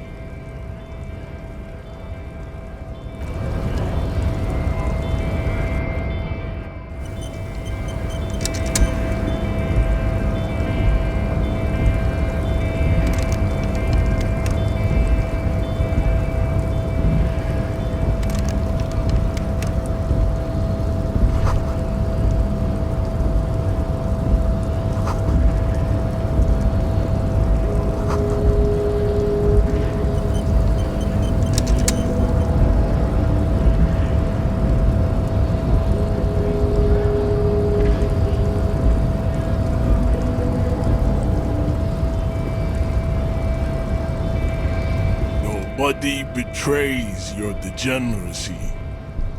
Yeah, Measurehead. His body totally betrays his degeneracy. Are you admiring my morphophysiology? It must be frightening to stand in the shadow of this racial pinnacle. Be calm, I'm Sandwich. You are not in danger, because you are not a threat to me. You have succumbed to Al Ghul. You reek of it. An invisible sword of Al Ghul emerges from your throat. You cannot see it, but others can. It is making the woman in my company sick. No, you don't. You need to get another drink. Occidental Haplogroup B4 is done giving orders around here. The influence of the Am Sandwich Race is waning. Jerking motions, signs of a late-stage neurodegenerative disorder. How far the Occidental haplogroup has fallen. You were once a noble and powerful race. You gave the world eugenics, electricity, and powerful weapons of war like missiles and aerostatic aircraft. You made great gains in metallurgy, race theory, and statecraft. You dominated lesser cultures, like the deformed Hemians and the inexplicably potato-obsessed Quakers. But now your ascent to the genetic summit has halted. You are obsessed with sadness and with frivolous pop culture. You will be superseded. Isn't that right, babe? It is, baby, yeah. You know it. There is a button right behind him, just out of reach. It must be the one that opens the door to the harbor.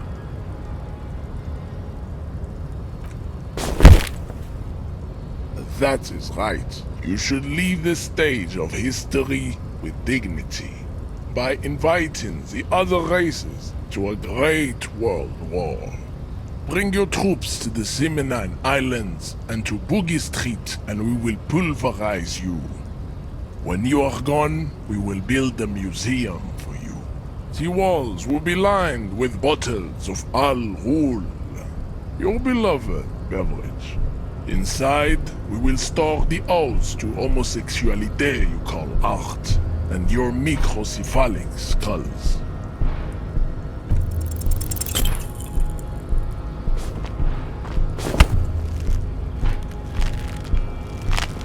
How did this happen? Your little fist is in his giant hand, and he's squeezing it. It hurts. You must be out of your mind, degenerate drunk. Say your fist cracks in his hand like a ripe apple. The words to the song. Your hand twists in his grip, and the pain blinds you. Good. Now leave before you humiliate your homoerotic organization any further.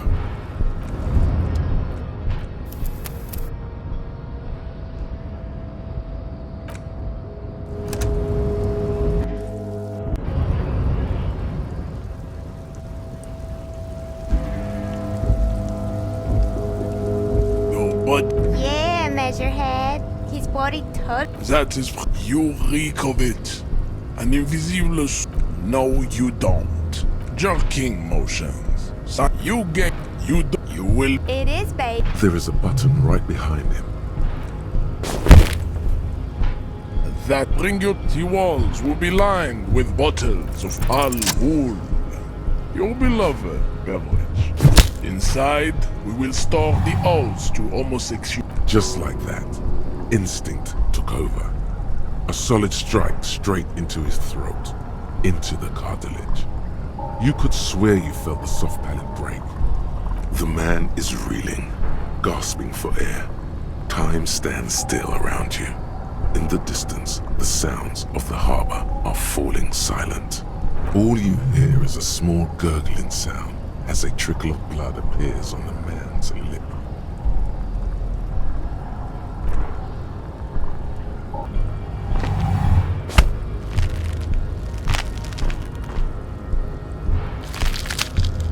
Oh God, wrong move. Your head is in his...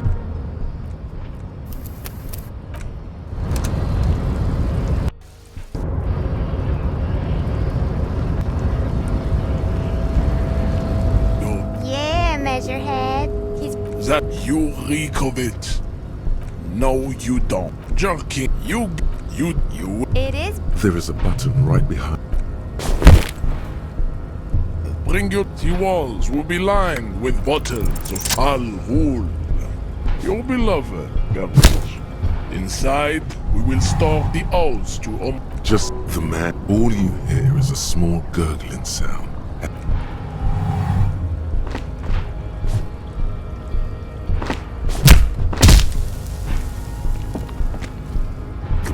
Lands with a dull thump.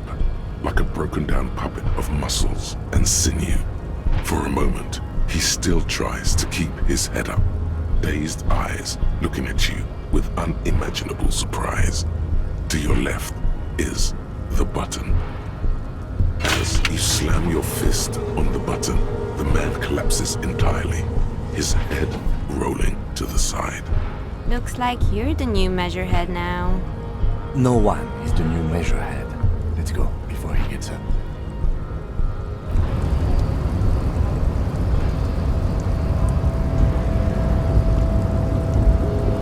The man is still knocked out. He breathes slowly and steadily.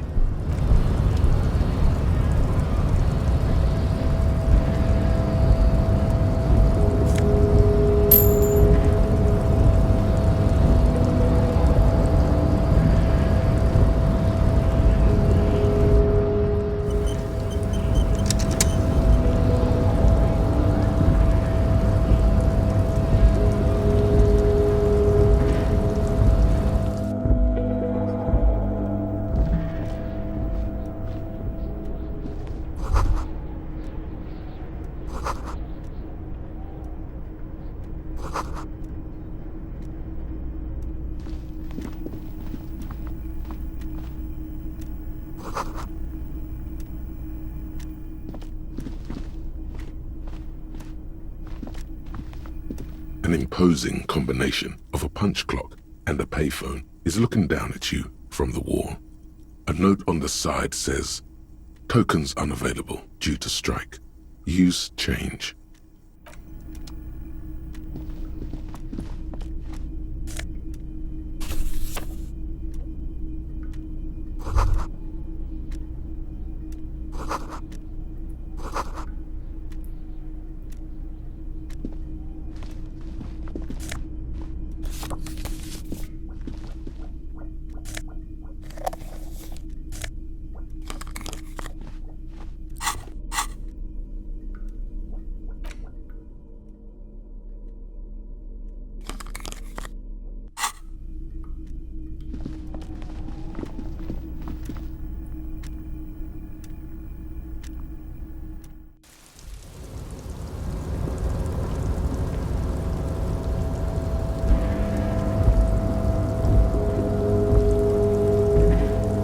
Looks like someone left his tarpaulin cloak hanging on the railing here. There is a white rectangle clearly visible on its back. This is your cloak. You can feel it. Yes, it does bear the RCM insignia, and we are the only detectives in Martinez. The service cloak issued to you by your station? Yes, I do. As your fingers touch the tarpaulin, it almost feels like the cloak wants to deliver a message of comfort through your fingertips. I will shield you from the elements and give my life for yours. That's what the cloak is relaying.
Numerous empty wine bottles glisten in the rain. Someone partied really hard here. Well, yes, I think we can say with relative confidence that it was you.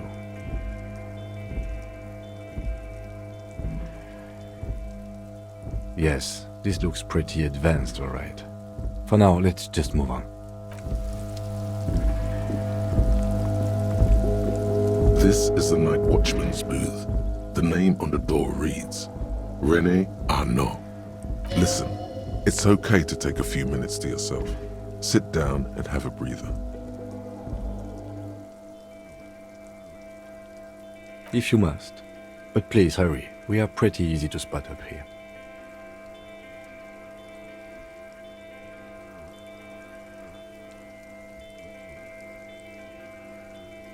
Nothing incriminating catches your eye. The cabinets are clean and their sparse contents meticulously organized. There's a framed photograph on the table. It's a black and white photo of a young couple out in a street fair. The man, Rene, is dressed in a Royal Carabinier uniform. The girl is young and very pretty. She is smiling playfully at the camera. Why did you take that picture of Rene?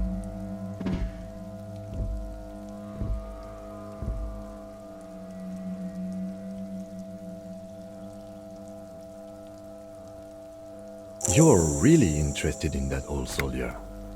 Not sure I understand your fascination, but sure, as long as it doesn't take up a whole lot of time.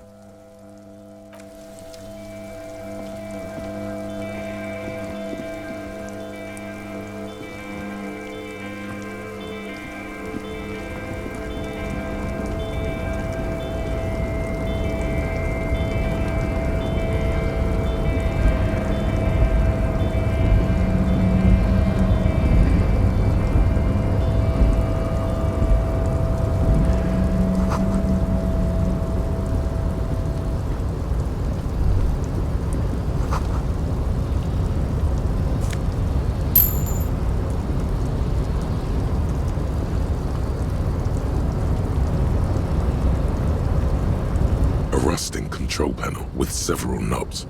2 buttons marked Marche and Arrête are faded with use. It seems to control the large crane above. A container is attached to its hook block. Marche. On. Arrête. Off. With a loud grind, the crane shifts overhead, moving a massive metal container through the air.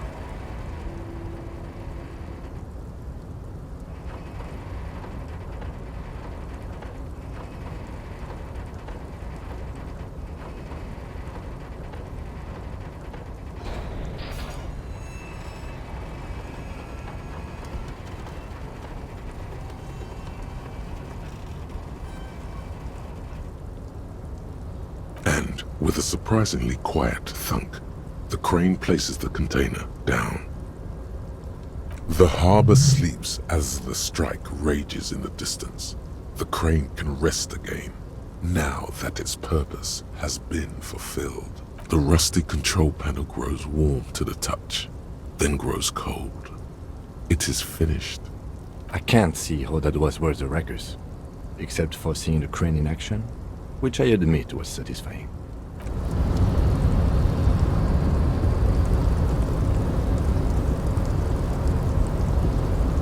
Before you stands a cargo container, just one of many in the yard. You do? Because I don't. There are a million containers here. Why are you fixating on this one? There may very well be, but we are not here to look for that. We are not here to interact with containers. We are here to talk to the Union, right? No reply. You attempt to turn the handle, to no avail. The doors seem to be mechanically locked. To your left, the lieutenant considers your actions with some puzzlement. Why are you even trying to open a door with rhetoric? Because what wasn't an option? Now is not the time to get philosophical, detective. You can do that after hours.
Container, I'll turn you nice and red. Container, container, put the logos on.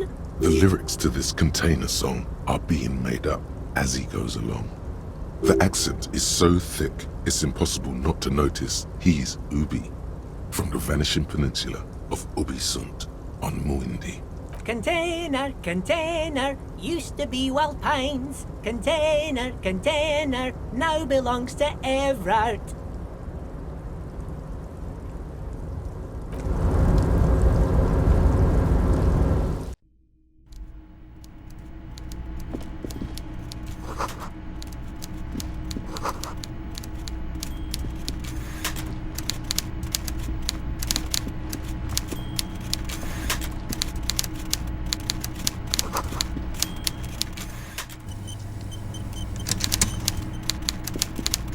Before you is a walrus of a man seated behind a large desk. He looks up from his work, not the least bit surprised to see you. With great effort, he straightens himself up in his chair, yet says nothing. He simply stares at you. Welcome, Mr. Dubois, Mr. Kitsuragi. It's good of you two to stop by. Please, have a seat. I'm Everard Clare, head of the Debarders Union here in Martinez. I'd offer you my hand, but unfortunately my health prevents me from getting up. You understand? He looks extremely comfortable. The tiny folding chair, on the other hand, looks like a torture device. You go ahead, detective. Whatever he has in store for you, it can't be good, he thinks. I'll do my best. Forget about that. What's with this Dubois stuff? You're getting some seriously bad vibes from that name. Please, Mr. Dubois, let us converse in a civilized manner, as equals. Take a seat. I insist. It's nothing. Yes, that's probably right. It's nothing. Forget about it. Excellent, Mr. Dubois. I can see that you're a reasonable man, and reasonable men can be of great use to one another. So tell me, how can the head of the Debarders Union help a representative of the Revachol Citizens Militia today? The chair you're sitting on has got to be the most uncomfortable chair in the world. It's violating your backside. Oh, by the way, I heard you got a rather rude reception from a certain Lawrence Gart. Some people have no manners, it pains me to say. This should take care of that nonsense. It should be sufficient to cover your expenses for a few days and patch over your differences with a cafeteria manager. Go ahead, take it. Wow, that's 25 real. That's good money. You need it.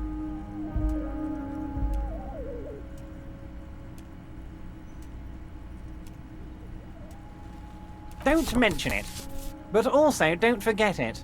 I'm just kidding, of course. Now, I'd like to set your mind at ease about one other matter. Your lost gun. Let me assure you, Union people are on it as we speak. I've got my best hounds looking for that lost gun. His slug-like lips move, but all you hear is an echo. Lost gun, lost gun, lost gun. The world is swallowed by a black hole of fear. Only two words escape its gravitational pull.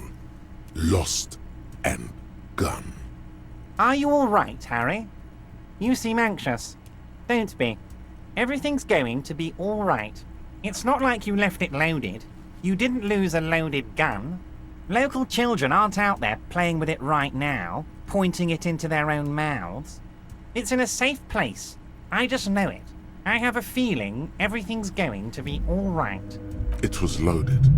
There were 2 bullets in it. You always keep at least 2 barrels loaded. God, you're sweating. Your knee is jerking. You're about to cry, aren't you? You're about to cry because you lost your gun and those children are gonna shoot themselves with it. Mr. Dubois, you don't look so good. What is this, Mr. Dubois? He keeps repeating. What is he trying to pull here? You need to cool the fuck down. chill. Mr. Dubois! Mr. Dubois! Harry!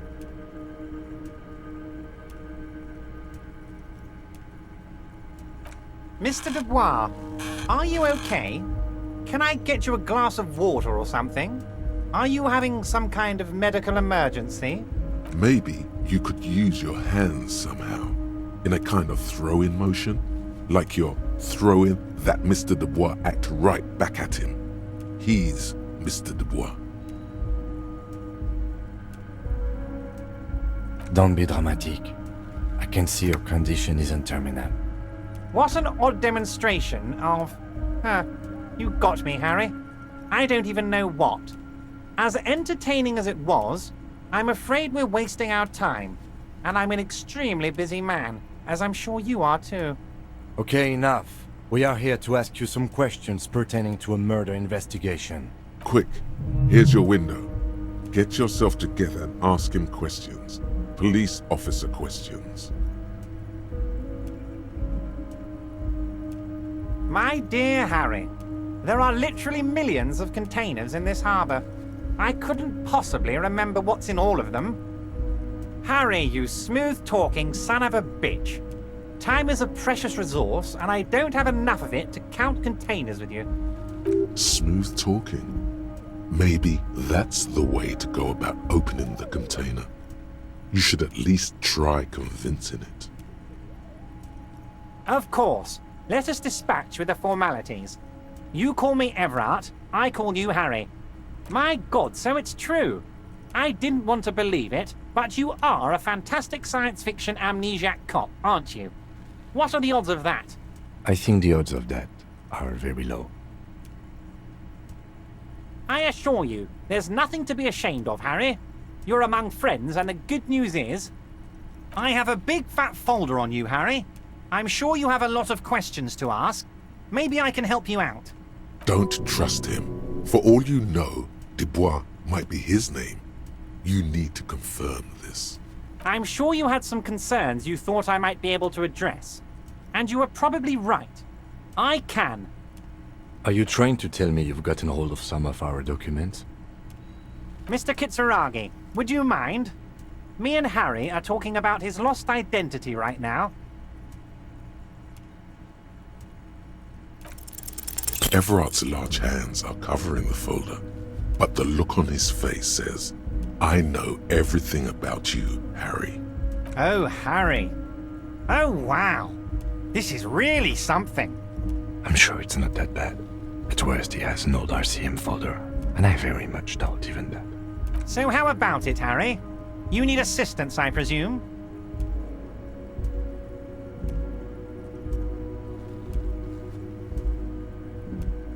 It's Harry. Harry Dubois. Don't be silly, Harry. Harry Dubois, that's a real man's name. A union man's. Mr. Kitsuragi doesn't seem even slightly empathetic to your memory loss, Harry. I, however, wish to help you any way I can. Oh, Harry. You are the most regular, traditional, by-the-book law official imaginable.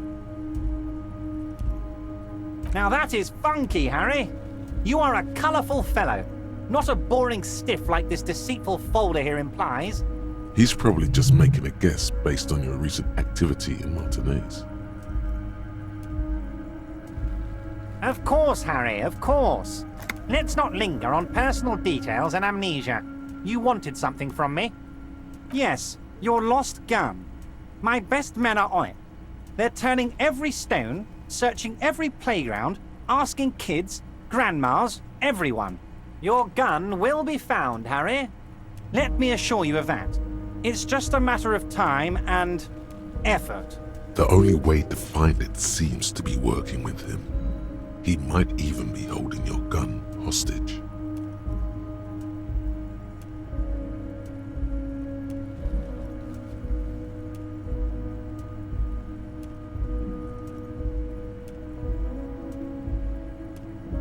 Yes, thank you for the hot tip regarding your lost gun, Harry. My men have indeed factored in that you pawned it. Now please, let the professionals do their job. Kick back, Harry, relax. I have great guys on this. You focus on what's important. Building our relationship for the good of Martinez. It did not come as a surprise to him. He might actually not be bullshitting. Damn it, Harry. That's exactly what it means. I'm only kidding, of course.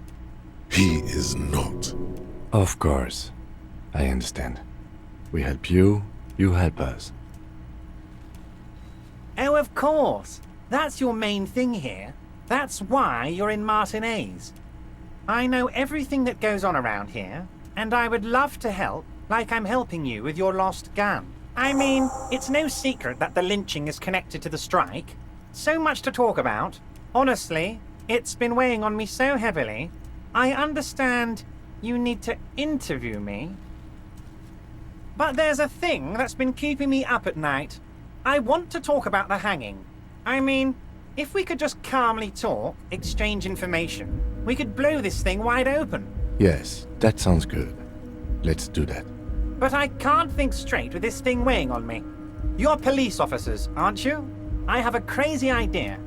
You guys are basically door-opening machines, incredibly talented at opening doors. And I'm sure you're going to open this one with flying colors, Harry. This really is very simple, and there's nothing shady about it. The stars aligned into a cosmic frown here. He has your fate decided. Bide your time, however, and let the stars continue their course, and that frown shall turn into a smile. Only if you play along. Oh, no one's. It's just a weasel. A weasel lives there. Nothing for you to worry about. A loud blabbering weasel. When weasels feel no one is watching, they start acting foolishly. Just go there, unlock the door, and leave it open. It's been such a burden on me, Harry. I just want this to be over so I can discuss business with you. Fantastic, my friend. Just let me know when it's done and we can take our friendship to the next level. You can get the key from Manana. He's down by the gates. Manana's like a free agent in the Union. Special operations. Hardened socialist. A real free thinker, too. He'll tell you precisely where the door is. One last thing, Harry. Just open the door. You don't need to go in or anything. I just want that weasel to come home and see the unlocked door.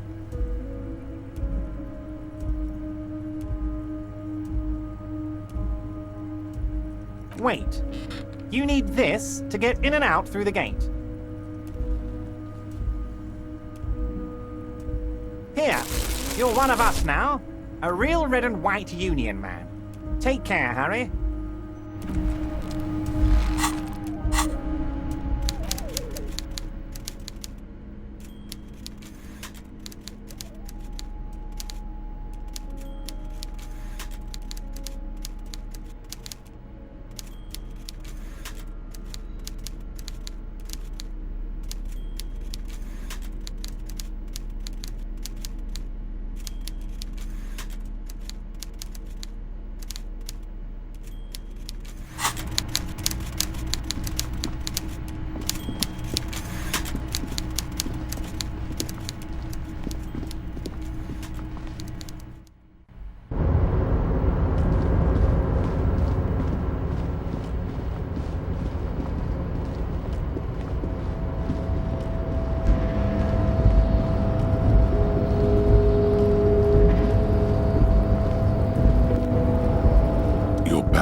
second glance, someone has forgotten to properly close one of the drawers.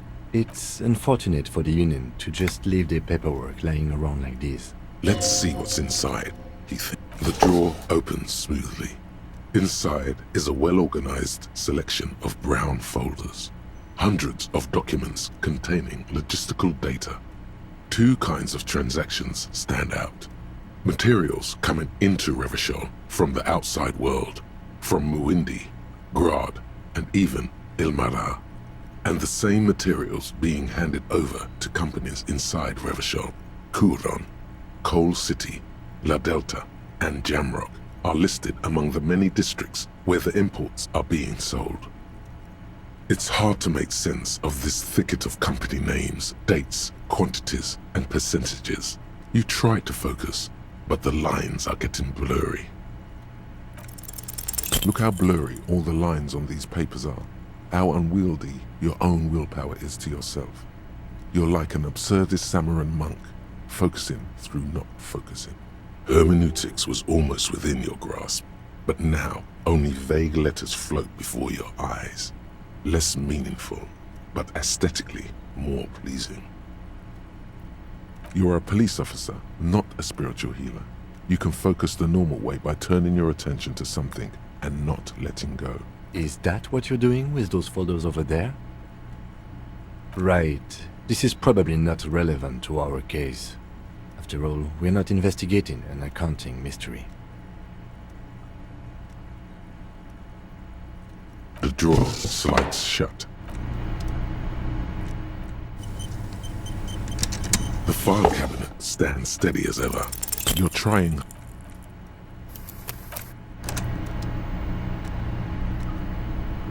The file cabinet stands steady as you're trying.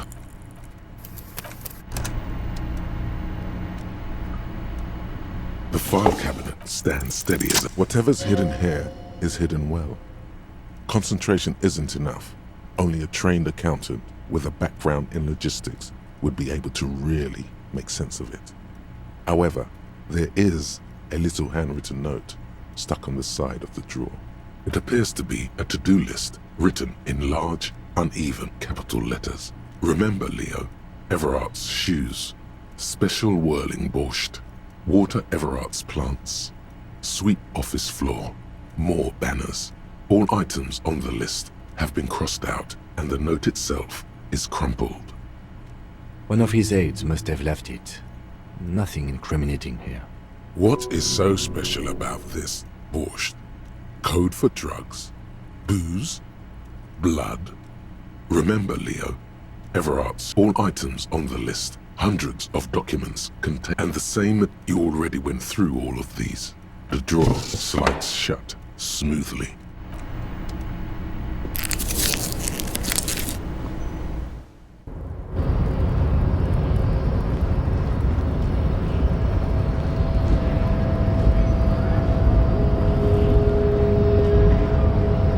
Do not presume this has drastically altered our race dynamic. True, I said nothing about our personal dynamic. That has altered a little.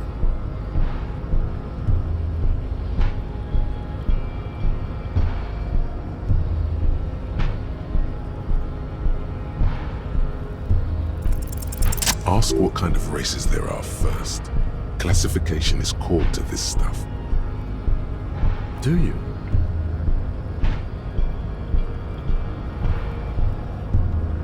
What thing? We already got in the harbor. You just want to hear about races, don't you? You are obviously a liberal, Sailite. A polyculturalist. I can see it from your love of microtechnology and your sartorial choices. Do not deny your friend the truth you have denied yourself. There are 3 categories of race. Type A, the heroic races. Type B, the servile races.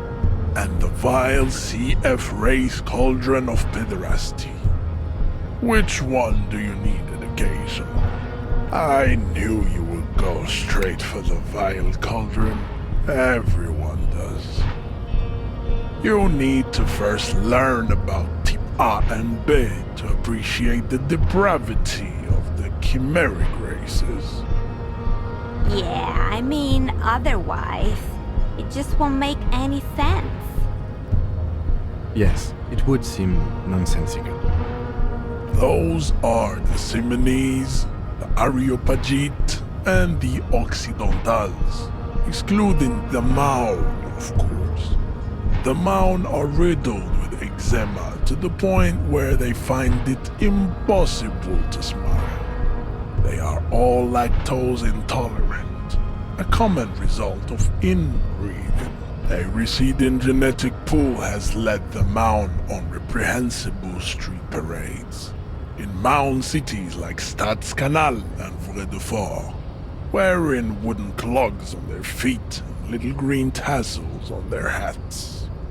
The Vespertines and Messenians of the other overproduction, as proven by the Maun and the Mesk.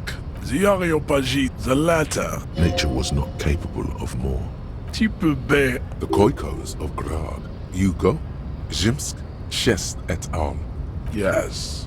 To an untrained eye, the Khoiko appear. Pinkness is a racial quality. The Khoiko, Revachol. Is it 82,000 years that we've been recording history?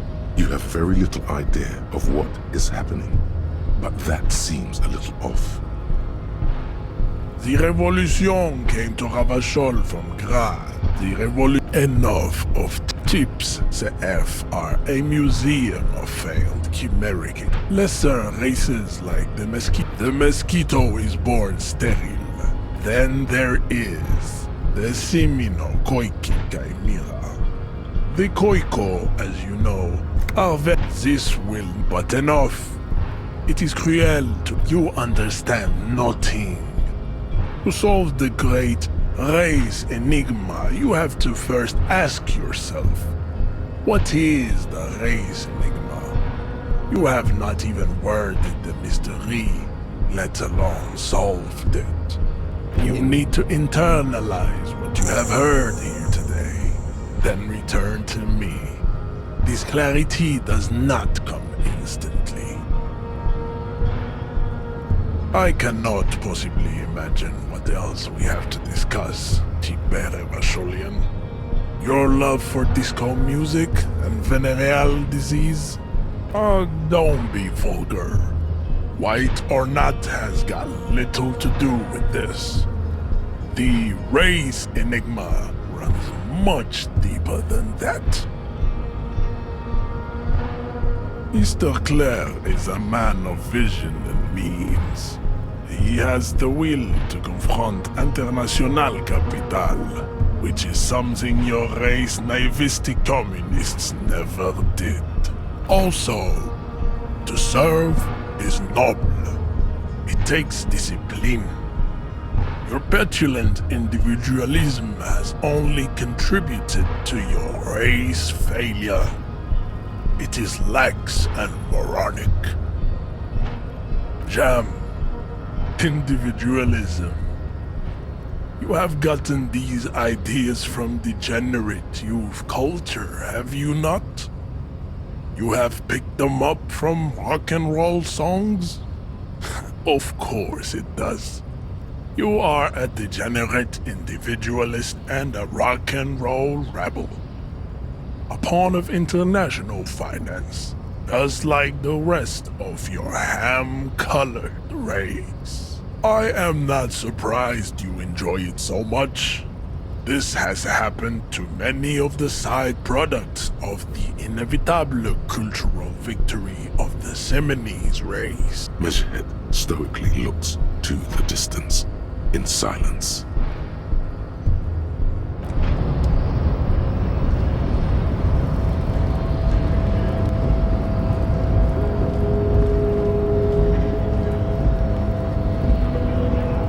So, how'd you like our harbor?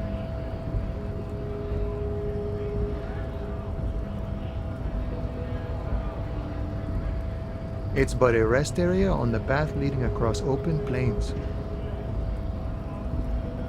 Right, you talk to the boss eye to eye, like men of the plain. If you have any more questions, I'm set to talk. A key, huh? What door is this key supposed to open? Oh, say no more. I got you.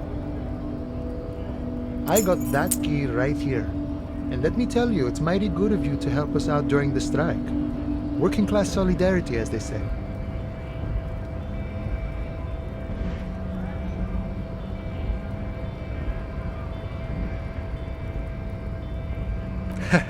I'm not so sure about the hustle grind, but you know, it doesn't matter. It's a good thing you're doing. Thanks. What you're looking for is a basement door behind the greenhouse. That's behind the whirling in rags. That's all I know. Our organization is what you call compartmentalized. It means we keep out of each other's business. Okay, but where did you get the key from? The janitor gave it to me. Nice fella. We talked about life and things that really, truly matter. None of this mess we're in, this jiving and juggling. What's it for? To feed our children, I guess. I'm more of a philosophical dock worker. I like to talk about the big picture stuff. Who I am, who you are, what we are fighting for. Who he is, and what they're fighting for? This is interesting. The mercenary, eh? Who could have killed him? That's indeed the question. Why even do such a thing? The man whispers a jaunty tune. A coastal breeze ruffles his hair.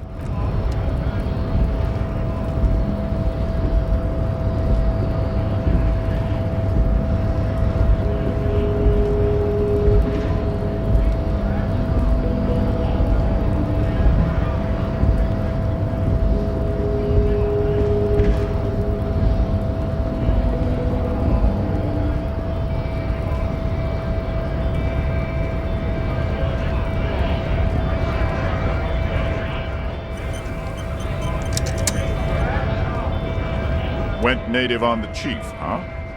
Those ballerina antics were reckless. Should have just punched him in the throat again. Let's talk about our right to work.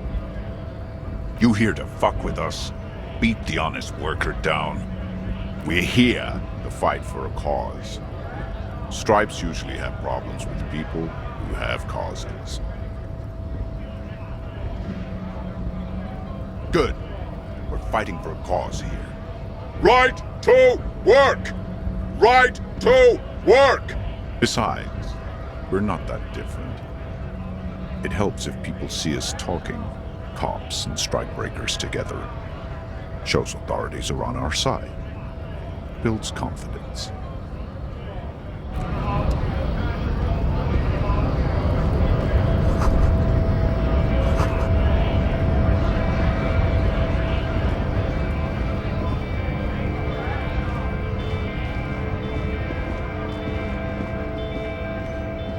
A lorry stuck in the traffic jam. This big, heavy Grad-made machine is well kept for such an old machine. The windows are clear. They've been recently washed. You can see a lorryman's cabin with personal belongings, stickers, insignia. The back end of the cabin has a small perch to sleep, large ashtrays. There are several suns and wheels sewn into the curtains. Racist nationalist paraphernalia. Not unusual in this part of town. This is our guy. Likely, yes. This guy's proud of who he is. Drapes it all over his machine. He was acting tough before. This probably scared him a bit. Who knows when it will come in handy? A slightly scared, racist lorryman. The driver has adorned his space with a substantial collection of peculiar paraphernalia. Proclamations about honor, strength, and purity are glued to various panels.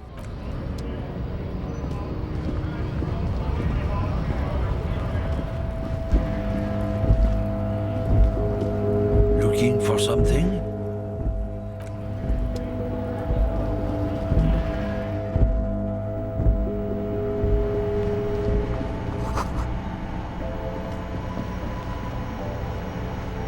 The tear machine stands in the corner. A sign says, 1 bottle equals 10 cents. Oh, that's the tear machine. It's a machine for tear. You know, you find tear outside, like bottles or whatever, and put it in the machine, then it gives you money. You need a bag, I guess. We used to have some, but we gave them all out, so feel free to use it if you find a bag, though. I'm sure there are some out there, somewhere.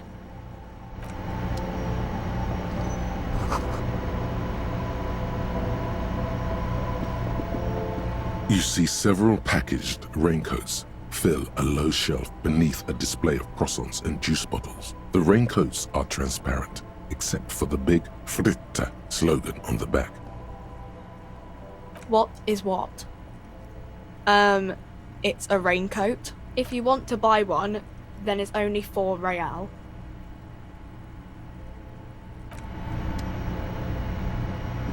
A small cabinet on the wall is filled with various medicine bottles, nasal sprays, and blister packs.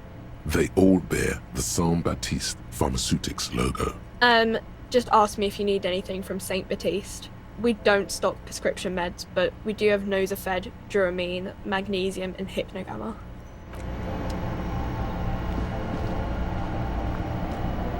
A colourful display of cigarettes and alcohol bottles line the shop wall, inviting you closer. There, in that dark green glass, all in vain, the great flowing river of warmth, wine, alcohol, beer, alcohol, love, alcohol. Guess not, no. Good thing you're an unrecovering alcoholic then. I'm obliged to inform you that both alcohol and cigarettes damage your health, but I guess you already know that. Know this, you will never finish your alcohol quest if you don't buy beautiful alcohol.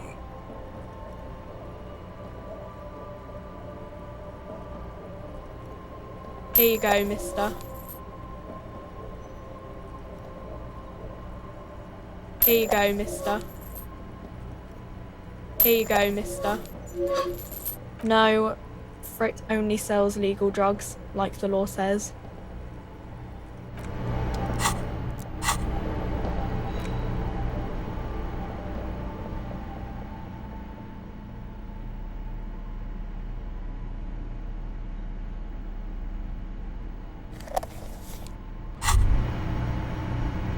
There it is, a brave little army in your pocket. The 1st Smokes Platoon. 20 brave souls standing in salute, ready to step into fire for you, sir. You picked the best one. This soldier is fat and succulent. What are you waiting for? Light up. Get a load of this rock and roll cop here, people. Johnny Thundercop fishes a cheap lighter out of his pants. With a flick of the thumb, there's fire. A primal satisfaction. Here we go. Hey, you can't smoke in here. Please, don't fuck with Frit. Shut up. It's already happening. Thick, warm smoke gets sucked down into your lungs. Immediately, you feel a warm nostalgia fill your head, body, and soul. A nostalgia for yourself. The man you were in your youth. Johnny Thundercop is back, and he's chill as balls.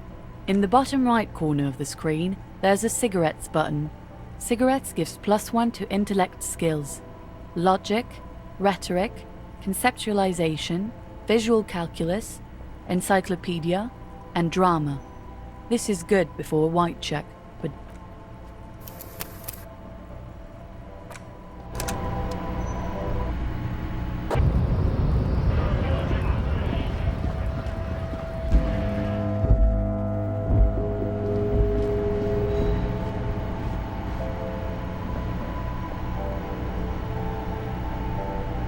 a color there, in that dark. Good thing. I'm obliged. Know this, you will never. Here you go, mister.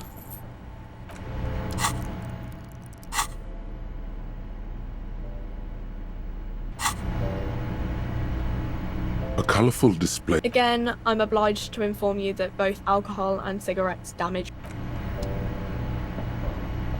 Welcome to Frit. Feel free to look around or something. Everything is out on the shelves. What's that magazine she's reading? You mean this?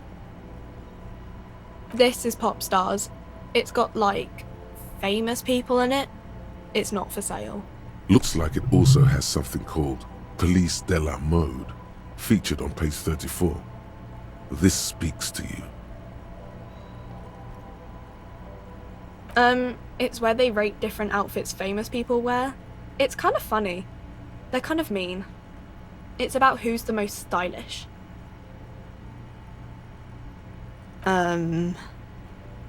No, I don't think so. We are not the fashion police. We're the real police. Okay. I'm not really supposed to be chatting to anyone, but... wow. I didn't know you worked for the union, sir. Anything else I can do for you? That was easy. Worryingly so. Blow the whole thing on speed and gin. Right now. Speed and gin. Great combo. Ask some local dealers, maybe. I don't really know anything.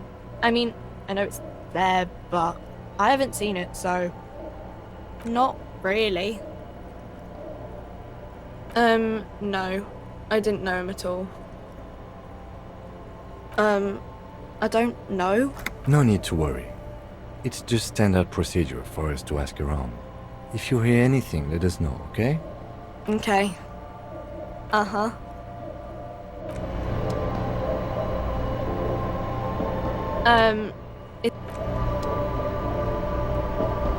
A colourful... Again, I'm obliged to inform you that... Here you go, mister.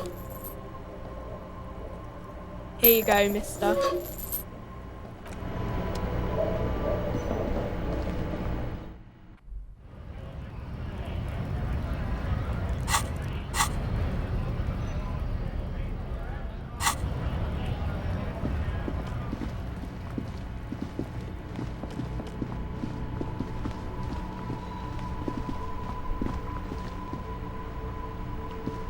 Hello again, officer. How are things?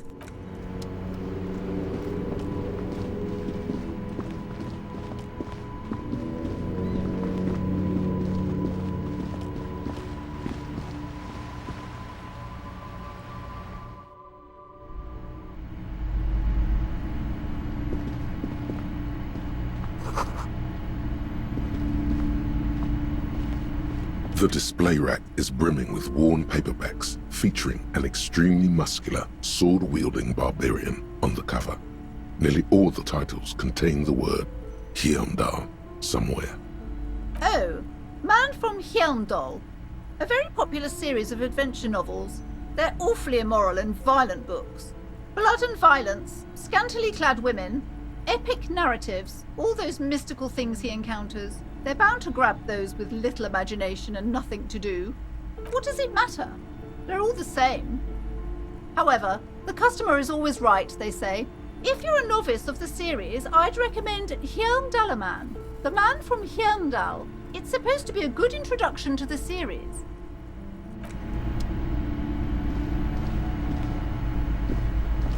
A small mountain of colourful board game boxes. There are numerous types of games for all ages. A lot of shelf space seems to be taken up by Wirral-related merchandise. Wonderful board games, sir. The Viticulturist is a classic for sure, or perhaps you'd like Archipelagos of Insulinda, a very educational game for those interested in geography. Braubritter is a fun game of economic competition, but can get quite intense after a while. We have games for the whole family. You can play with your children. Who are you going to play board games with? Do you have friends or family? Then don't.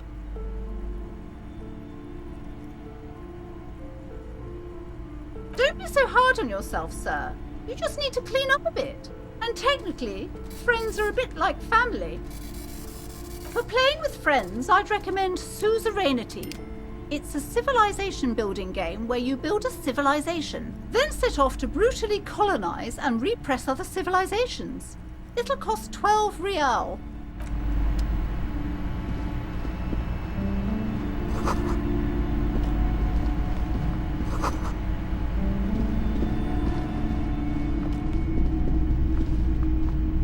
You see a set of tattered curtains blocking the way to another room. A strange cage-like trinket dangles from the curtains. Excuse me, officer. The back room is strictly for employees only. You see some kind of charm, an irregular polyhedron assembled from bones, sticks, and straw. Inside, a disturbing fish head with empty eye sockets stares at you. Aside from poking at it suspiciously, there is nothing else to do with the fish head charm at this time. The curtains remain shut before you. Nothing. Now please go back to browsing the books. Don't you feel compelled to look at the books? The books are all you care about. She speaks almost as if she's trying to put a spell on you, urging you to buy more books. Oddly enough, the more she tries to draw you away from the curtains, the more alluring they become.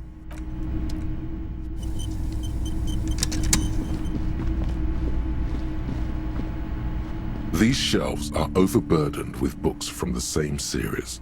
You see the name Dick Mullen over and over.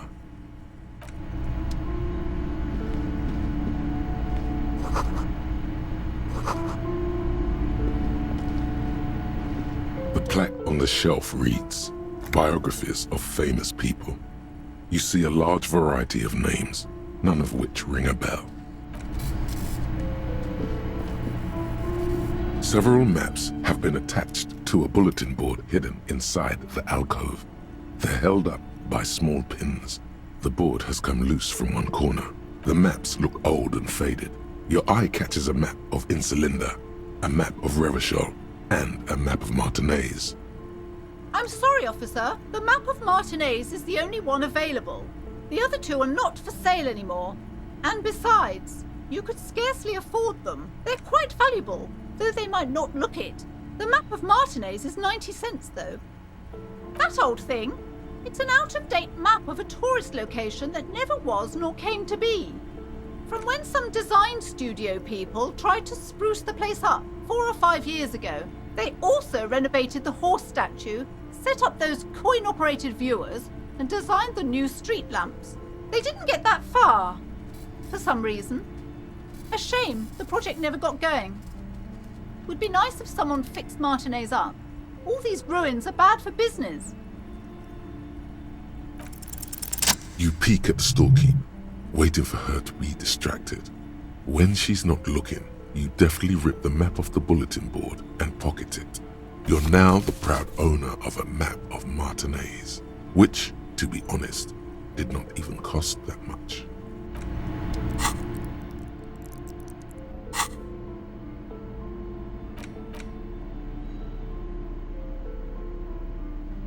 The front of this quarterly journal features a large satirical portrait of the late King Friesel.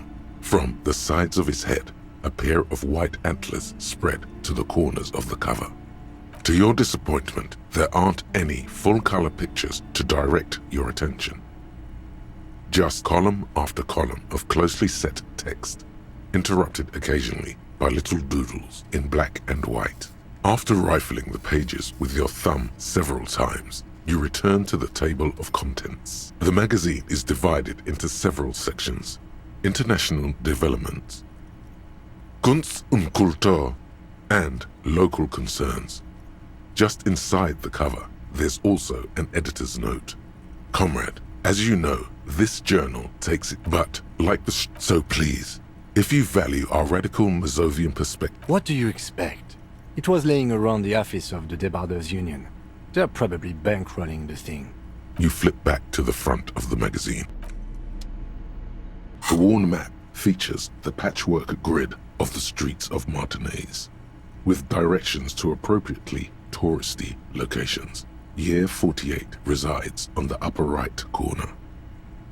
Your finger moves through the various streets, across Rue de Saint-Ghislain, finally coming to a halt on the spot where you are currently standing, although the map gives no such indication itself. For a more detailed view of the map, go to your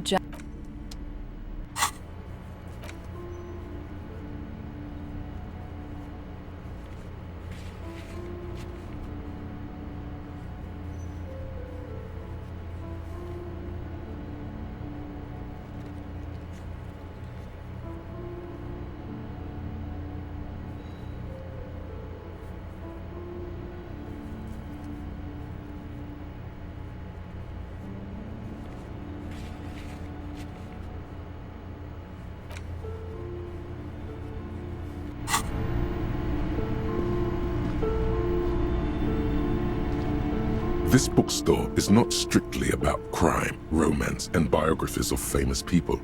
There's also a wide range of paranatural literature.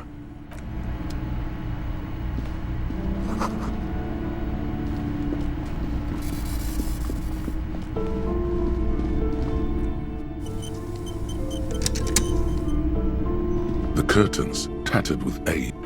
Just as you're about to pull apart the curtains, the petrified voice of the shop owner cries out once more. Sir, don't touch that. I told you it's off limits for the customers. Parapsychologically speaking, we're done if you decide to open them. I won't be held responsible for the consequences. It's too dangerous. She looks away, mumbling. Why is everyone always messing with the curtains? Why can't they just buy books like normal people?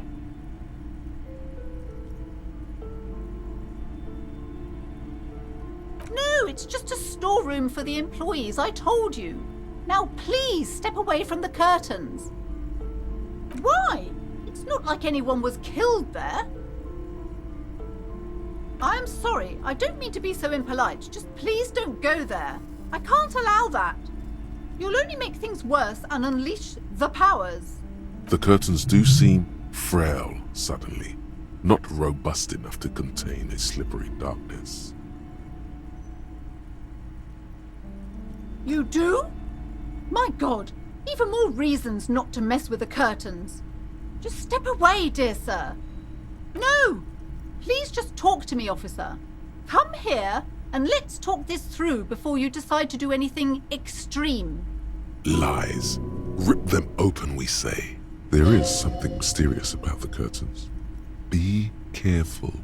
The curtains, tattered with age and covered in dust, hang before you, as if taunting you.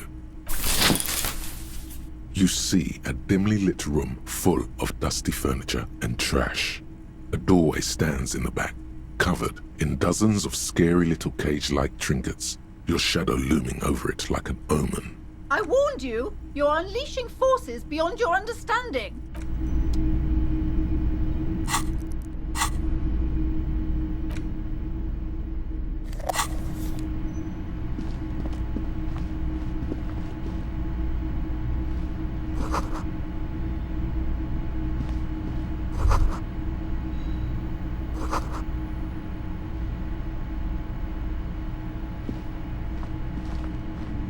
A heavy door with a missing handle stands before you, covered in dozens, if not hundreds, of little oddly shaped trinkets and charms.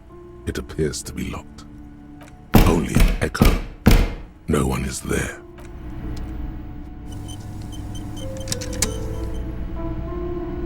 A heavy door with a missing handle stands before you, covered in dozens, if not hundreds, of little oddly shaped trinkets and charms. It appears to be locked. Ow! Shoot!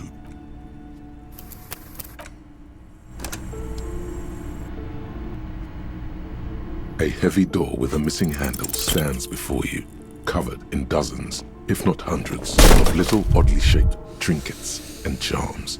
It appears to be locked.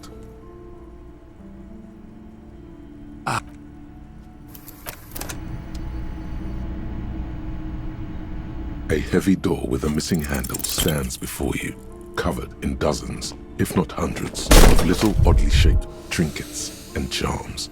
It appears to be locked.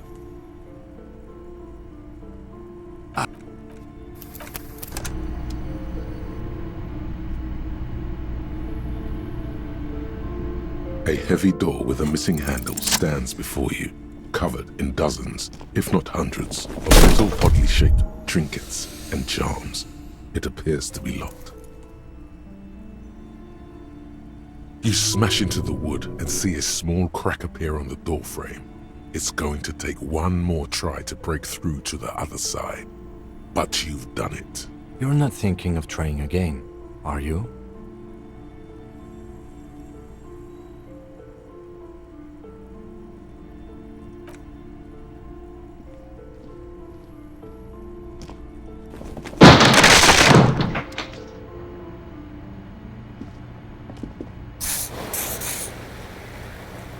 What is this place?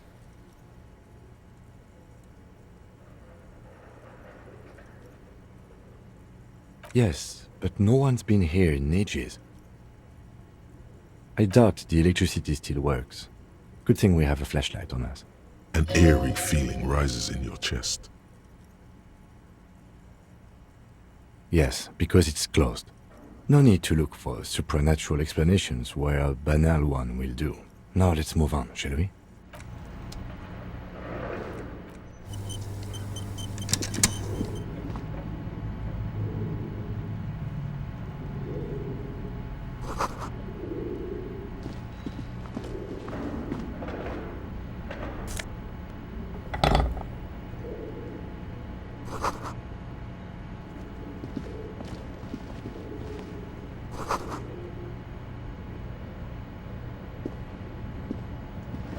A barbell lies on the floor. The color has worn off its weight plates. It's 60 kilograms. Your triceps hum at the sight of these weights. Show the world what kind of beast it's dealing with. Lift them. There are no collars on the barbell. This is a safety hazard. Why does it feel so familiar?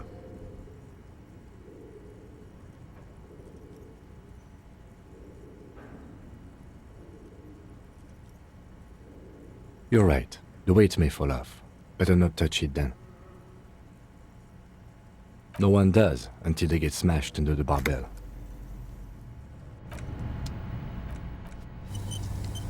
The barbell waits patiently on the floor, like a dog for its master.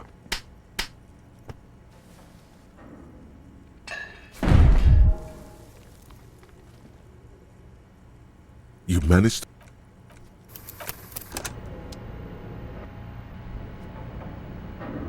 The barbell waits patiently on the floor, like a dog for its master.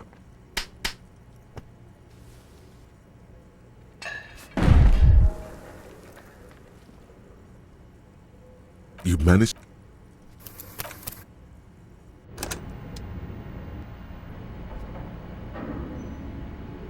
The barbell waits patiently on the floor, like a dog for its master.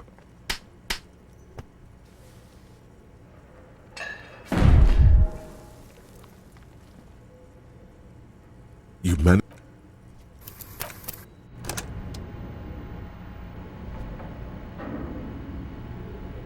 The barbell waits patiently on the floor, like a dog for its master.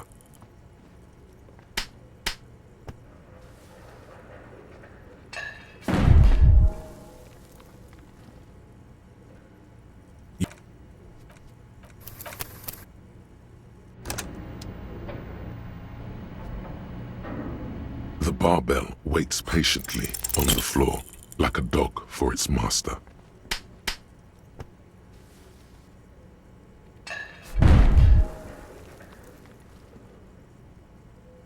You managed.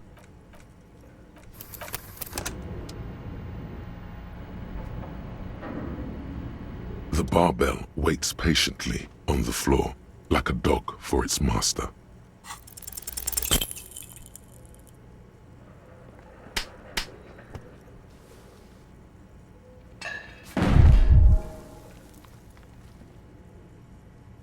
You.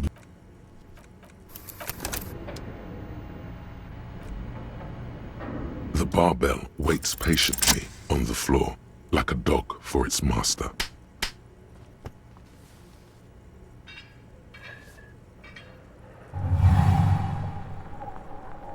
Conjuring up an inhuman amount of strength, You raise the barbell up in the air. Your biceps tremble, but you're a savage. This is a children's game.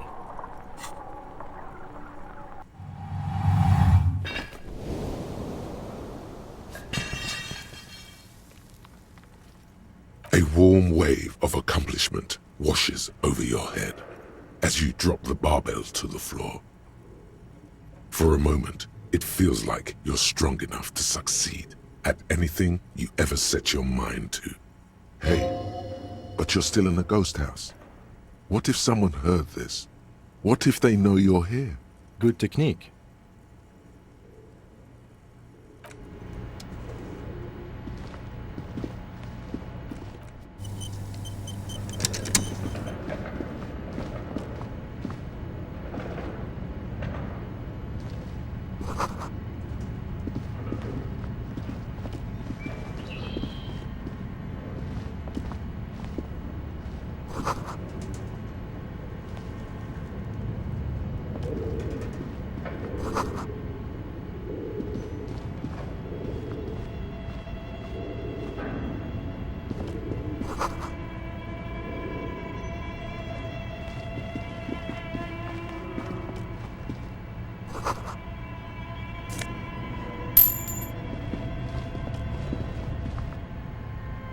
Your flashlight slides over an old green chalkboard covered in scribbles, sketches, and schemes like some ancient cave mural. Some of the writing has faded with age, but you can still make out sections here and there. Photos and drawings have been pinned to the board.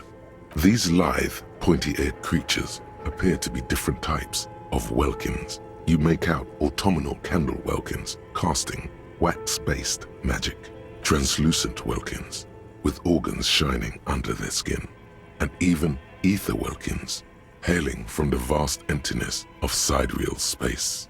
Who are all those creatures? Fantasies of a tortured, feverish mind? One of the welkins, towering among the rest, appears to be different, however. It's Vara Hamira, a high welkin, his face white and scarred like cracked marble. This is clearly a Welkin supremacist. The note says, all non-Welkin races will be purged. The Haldor, the Tworg, the humans, and even headless men, all of them, purged. Imagine a world filled only with Welkin, Green Welkin, Dread Welkin, and the High Welkin to rule them all. An inordinate amount of time has gone into drawing these little Welkin creatures.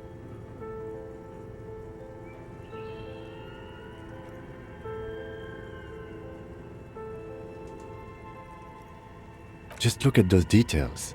So much effort. The photo collage depicts barren, icy landscapes wrapped in perpetual night. You see permafrost and glacial landforms, dead trees grown in under the snow. Entire oceans have been frozen from shore to shore. There are pictures of settlements on dried up riverbeds, abandoned in a storm. Animal corpses in the dark, carcasses and bones. You see primitive oil rigs built into glaciers, boreal dvorg, yurts under the snow, great mammoth-like beasts of burden. Albeit dark and cold, this vision also feels cozy in its own way, like eggnog or morphine, a much-needed respite from our own world. A pinned postcard reads, "The heat death scenario, a desperate fight for geothermal energy engulfs the world as Wirral becomes untethered from its sun, drifting through the universe."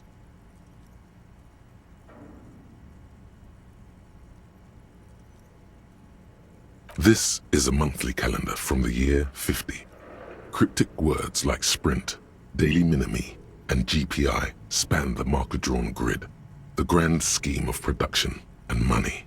Your eyes glide over. The handwriting is only partly legible, but you can still make outside. A cold wind wraps the building in its bosom.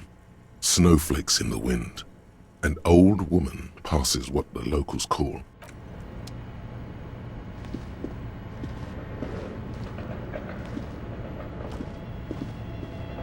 This appears to be some kind of machine with a cube-shaped heart and a wired framework. The keyboard has a rectangular on-off button, a piece of paper still hangs from the printer. A radio computer. Just sitting here without anyone inside. What he means is that these things cost money. Why would anyone just leave it behind? The machine lights up like some prehistoric animal stirring from its slumber, revealing fluorescent play and print keys on the keyboard. The hatch on the machine's central compartment is wide open. Nothing happens. Nothing happens. It's empty like a beehive without its brood. Some cables have been left dangling, disconnected. This is where the memory should go.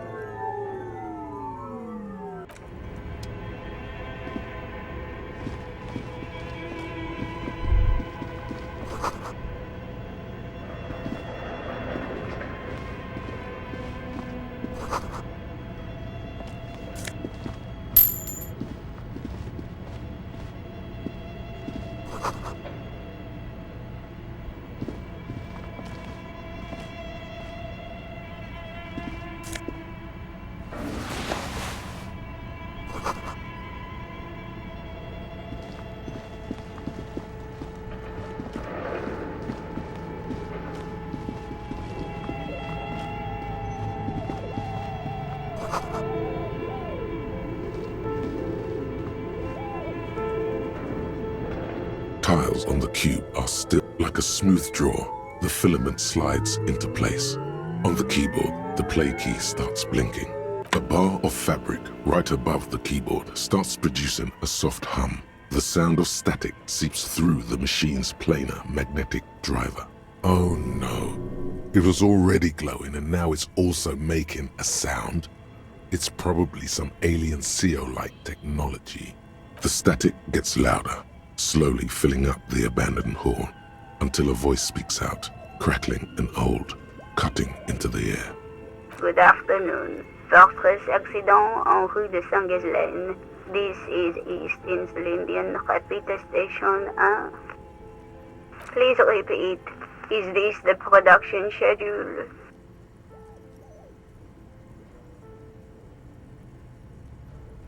The filament you have inserted into the reader. That was a question. Have you inserted it into the core? Good. Please repeat the password. No. Still no. Received. I will register this login attempt. That sounds bad. A login attempt. Something a criminal would do. Don't worry. Passwords have a way of turning up sooner or later. Fortress accident. Is there anything else I can do for you today? Thank you, and goodbye. Tiles on the cube are still smoldering, casting the framework in a soft glow. Fluorescent play and print keys shine on the keyboard.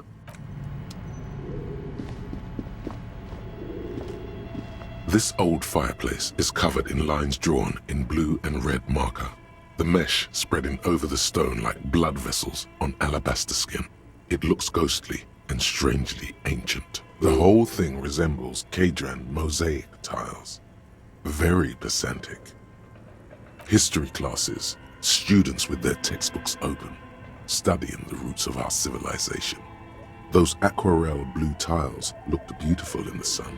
Radio frequencies, it seems. UKV 123.6. UKV 12 unclear. It looks like a cardiovascular system split into veins and capillaries. Very advanced. You think so? The web is comprised of radio stations, all lead back to one red heart, titled the Game Master Frequency. A note says, this one can listen in on any station it wants. Looks like a surveillance program. Someone very important, the leader of a massive on-air game built by these people. A conductor for the hundreds of story threads that pass through the Game Master's frequency. Whoever decides to call in to a call-in station, it looks like. There's no way a little basement studio working here could pull anything like this off. My God. It's as if the less money they had, the more ambitious their project became. The schedule. I know doom when I see it. The company was running out of funding. Nothing. It's just lines on marble. An echo from times long gone. No one has used the fireplace in ages.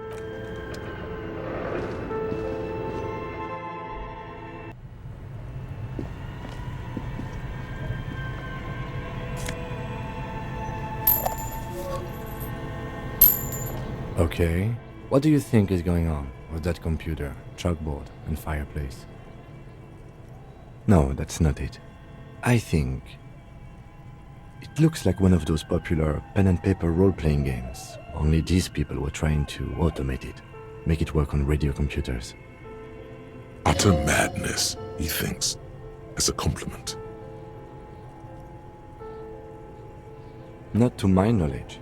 They make automated games in Graz, Messina, Königstein. You know, places with industry.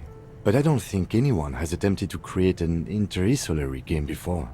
We just don't have the technology. Indeed, those Welkins are a dead giveaway. Role-playing people love that stuff. The world looks like a modified version of the WeWorld board game, with hit death thrown in. Super cool. Someone should give them millions of real immediately. This game is too good to be left unfinished. No idea. They stopped filling out the schedule on the chalkboard. Indeed, it's ambitious and untethered from reality, but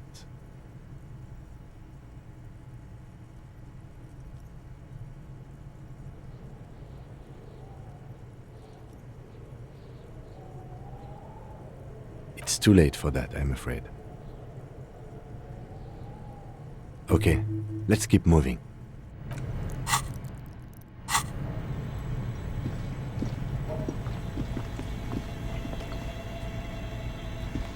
You see a terrifying ice bear with a strange compartment in its belly. The door is covered in frost and the bear's eyes are glowing red.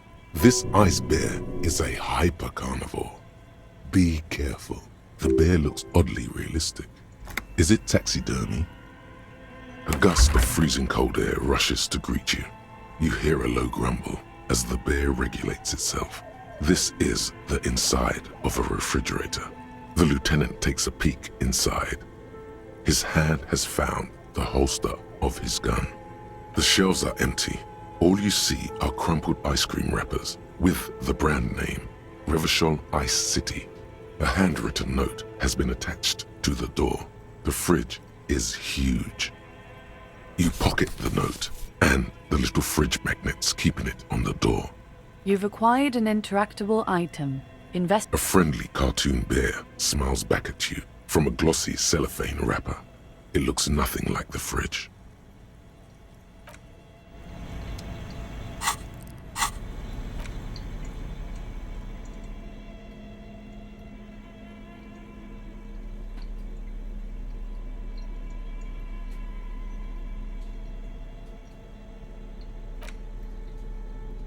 The note is written with a blue pencil on a piece of lined office paper.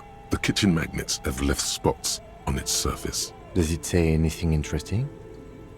This is tangential at best, but the lieutenant's detective instinct is still active. Someone has scribbled, S. I can't believe the off-site copy is still here. The illiterate ginger kid keeps stealing stuff from the studio, so I had to hide it somewhere safe. You'll find the filament memory with the off-site copy in the frozen ice cream maker. Please take it home, ASAP. It's important. I'd do it myself if I lived in a civilized place with a freezer. Take care, Sully Soif.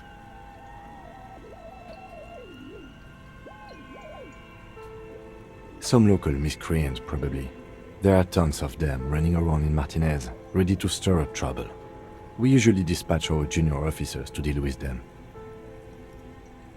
Looks like someone from that radio game company upstairs. I'm a little surprised they just left their property lying here. That's a plausible hypothesis.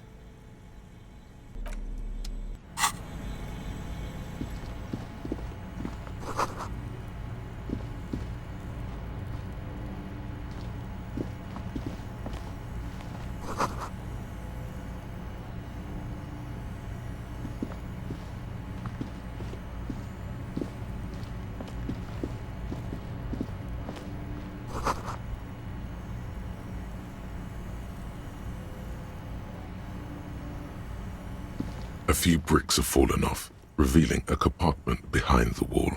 It's too dark to see in. There is, yes. And there also appears to be something inside the hole. Interesting.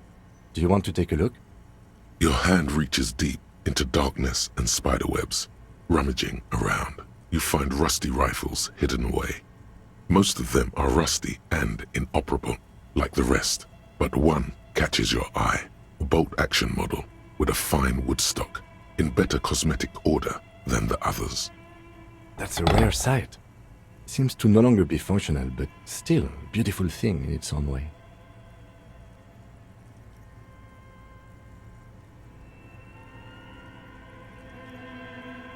It means there are firearms, albeit inoperable, still lying around in Martinez.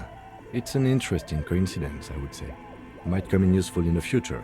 He likes this find.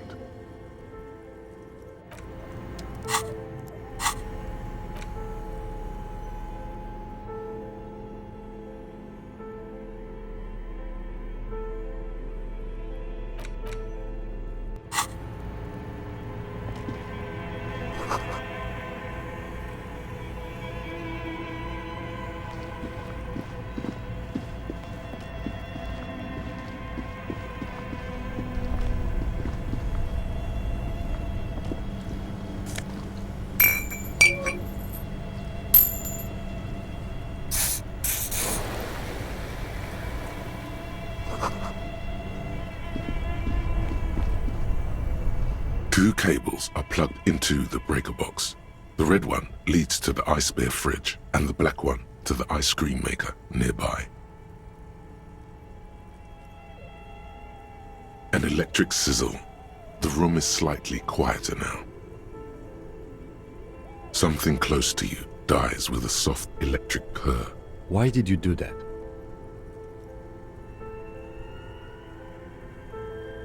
The lieutenant raises his brows, but doesn't say anything. The electric distribution board now has one cable missing.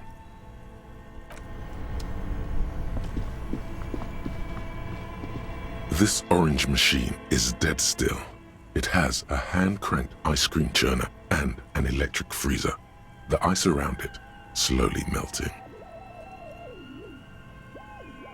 Turning the crank feels oddly satisfying, like stirring your childhood dreams. In the distance, you hear water dripping. It's all gone now. You'll never become a poet or an entrepreneur. What better to assuage the creeping sense of failure than some frozen fat and sugar?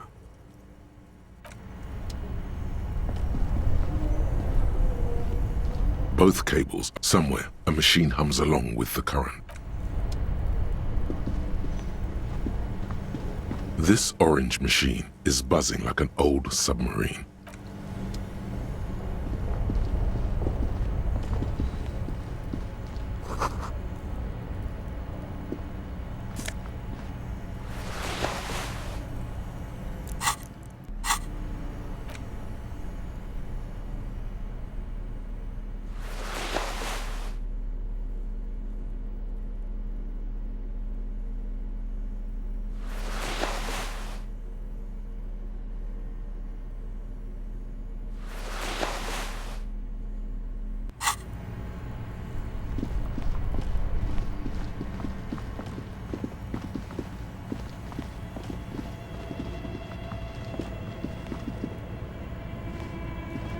A thick layer of coal dust covers the furnace, coloring it pitch black. Looks like this furnace has a face, and it's a face of agony. A lush layer of coal now covers your skin, sinking into the wrinkles. Your hands look ancient. Maybe you could paint something with this coal. Leave a cave painting for future archaeologists. No, that would be stupid. It's dark and grimy here. In the darkness you can hear chatter. It's coming from above. A voice or several voices talking to each other. Near the smoke chamber, upstairs. What are you doing? Wait, really? You should investigate, see if someone's upstairs. A hollow ring echoes through the furnace. Your toe hurts. Looks like it. Looks like no one has used.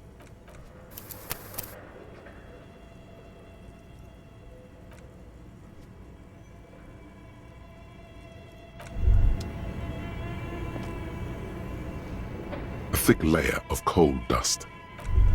Bent metal. Broken glass.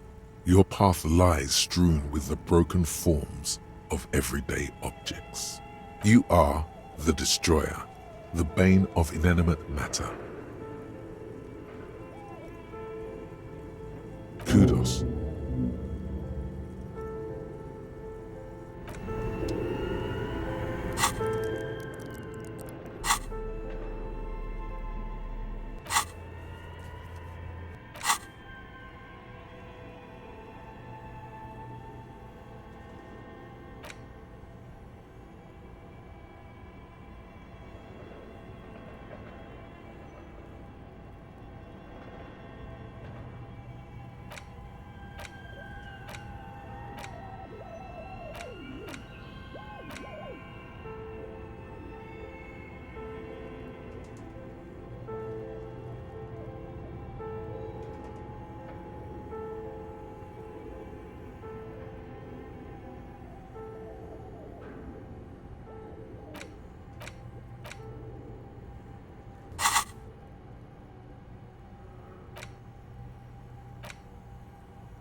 Call box with a matrix of push buttons lists all the companies in the East Delta Commerce Center.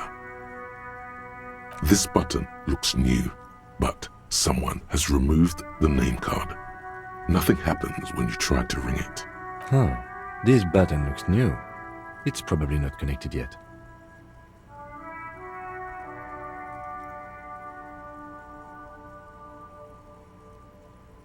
Silence.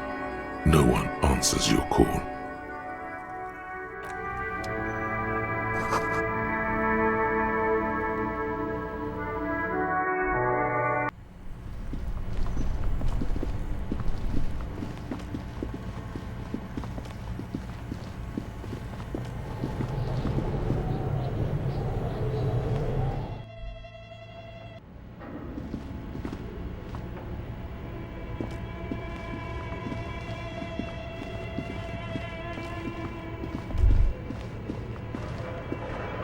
Looks like someone tried to reconceptualize their business here. Look, the skis and rotor blades both bear the same slipstream logo. It seems likely that they started out making one, failed to turn a profit, and then pivoted to producing the other. Reality is ruthless.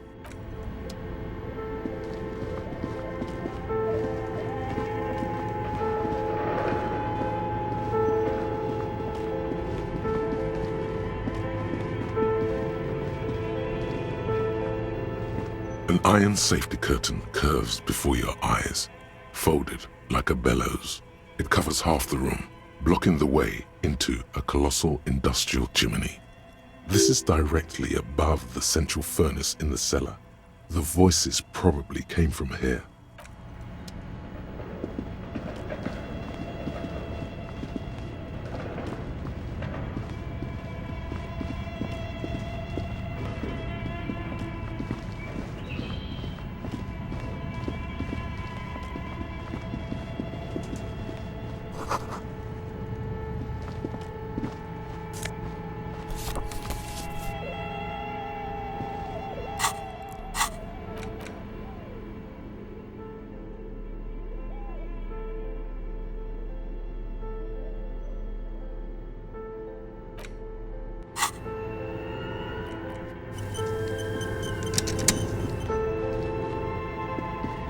As before, an iron safety curtain curves before your eye. This is directly what an odd thing to do. Nothing happens. Still nothing. No one's home. You feel something in your chest, an unnatural pressure. It's spreading to your left arm, your jaw. No, it's many years of combined self-neglect and self-abuse. All you feel is pain and weakness. You have to surrender now. We all do. A cop suffers final heart attack. A detective lieutenant of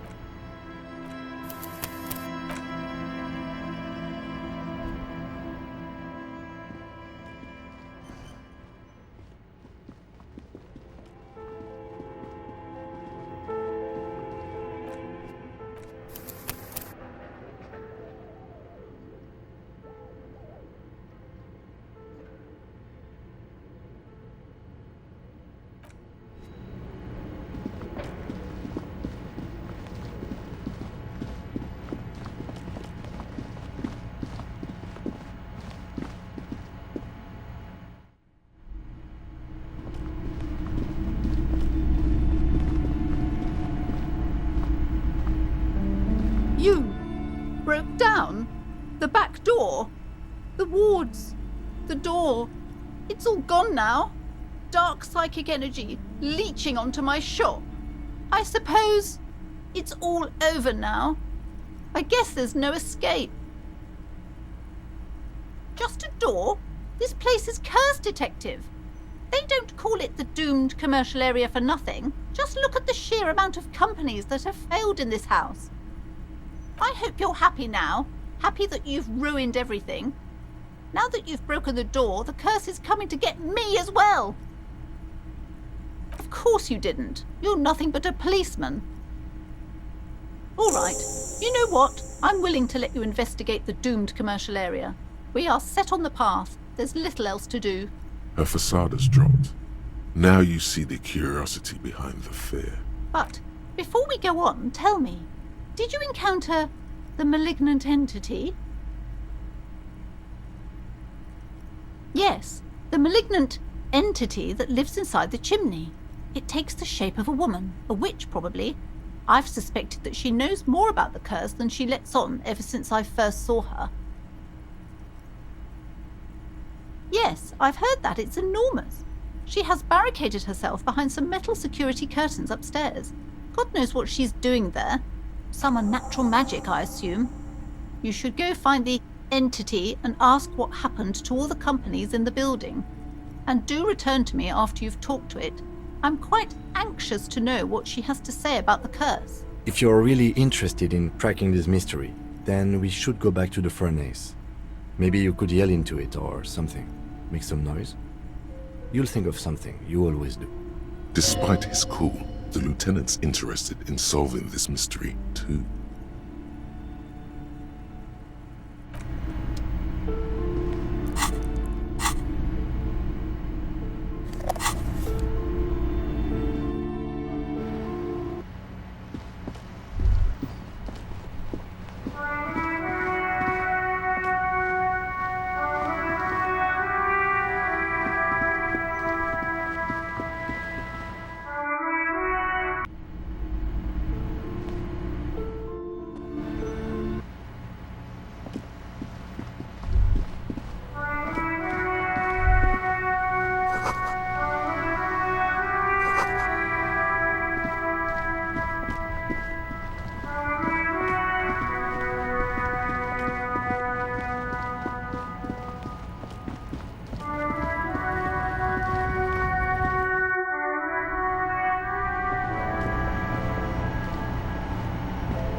Is this about the questions again?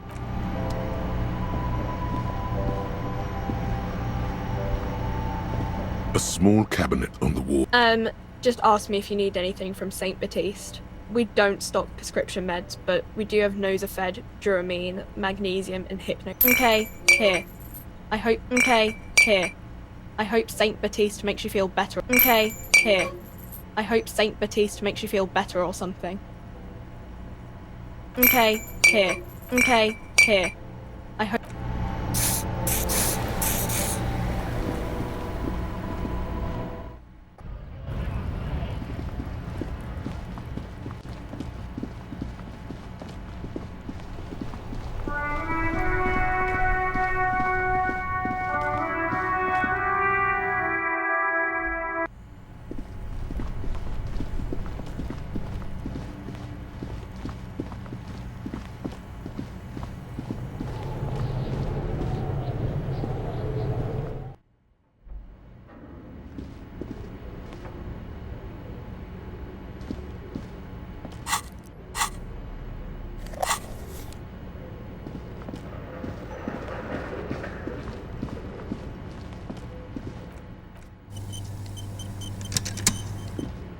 As before, this is directly above the... What an odd thing. Still, those curtains prove to be surprisingly sturdy. Your fist hurts now. There must be another way to wake up whoever is in there. Maybe we can try yelling into the furnace downstairs. Those curtains prove to... There must be another...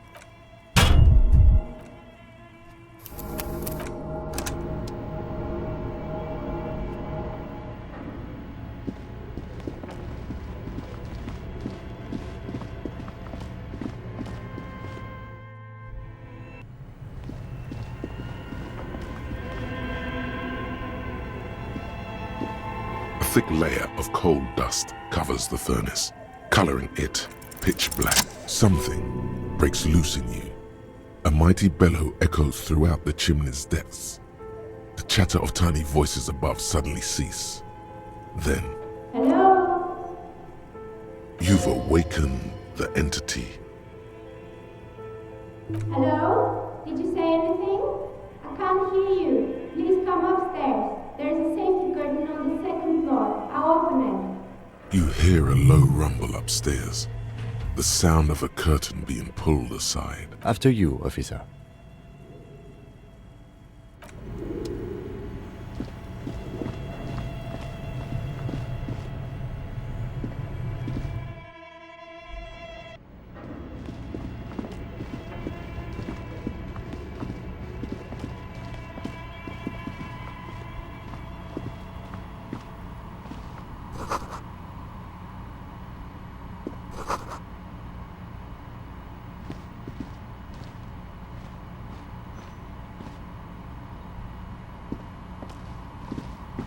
Hello, I'm Nia.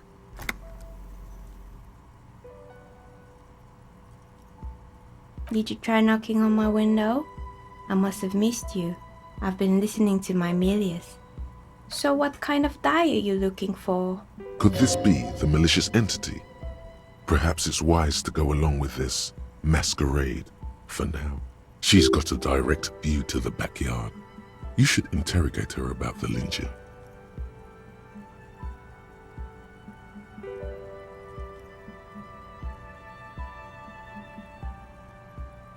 Then how did you get inside? By the south entrance? You know what? It doesn't even matter. What matters is that you're finally here. Let's talk dice. Did you have something specific in mind? Yes, Amelia is like a call-in station. You need a two-way radio to access one. That's why I have these. Mostly, they just teach you to swear in different languages. But some of the stations can be quite interesting. I was so absorbed, I must have missed you knocking. I'm a novelty dice maker. Tell me the name of your role-playing system and I'll make the die you need. That's why you're here, yes? Role-playing games? You know the one made by Fortress Accident. Does that count? Very good. My rate is 10 real per set, unless you want something really unusual. Take a look around and see if there is any particular stone you want to use. It almost looks as if the stones and dice are a natural part of the room, growing out of the shells like stalagmites. How did I become one? It was a business decision. I was a regular jeweler at first, but that's an unfocused field with too much competition. Some of my friends were role players. They asked me to make some polyhedral dyes out of cobalt. That was my first order. I grew it from there. Not especially. I like working with rare materials and a steady pay. And role players as customers? They're nice people. Nothing really. I didn't know him. Who cares about the dead body? We might be dealing with a malignant entity here. The lieutenant looks at his notebook. Then, the woman under the large window. Your window looks directly onto the courtyard. You're saying you didn't see or hear anything unusual last Sunday evening? I'm sorry, Detective, but as you know, I usually have my headphones on when I'm working. It shuts out most of the daily ruckus behind my window. Well, there's always something going on in the Whirling's backyard. During daytime, there are usually those kids, and lately I've been seeing a lot of drunk workers hanging about. Must be because of the strike, but I never saw anyone during that fateful Sunday night, I'm afraid.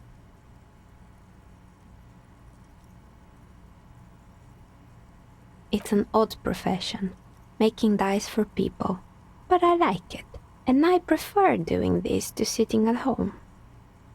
I might have, but in this case, all I would have seen is my own reflection staring back from the darkness. It's really hard to make anything out in the yard when it's dark outside. Besides, I rarely get up to look out the window when I'm in the zone. She nods. Anything else, officer? We're inside the chimney of an old central furnace. It's strange, I know. But when I arrived here, all the other rooms were taken, so I had to build myself a makeshift home. Besides, I don't really have to pay any rent here, so that's a plus. Plaisance was right. There's an entity living in the chimney.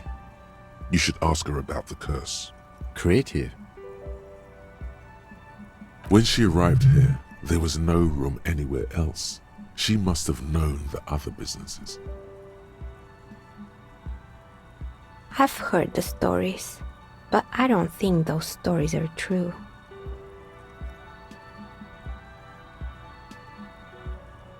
Plaisance, the bookshop lady? I've heard that her business is doing rather well. Have the energy spared her somehow? Oh, right. But it's not just the bookstore that's still up and running. What about the Whirling in rags? Some people say it's part of the building complex. You could say so.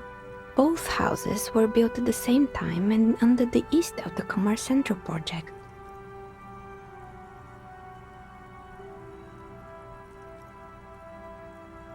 And then there is me. I've been here for 14 years, selling novelty dice to role-playing enthusiasts. Not exactly a million-real business idea, yet somehow I've survived despite the talk of malicious energies. Strange, isn't it? It's because she's in cahoots with the demons.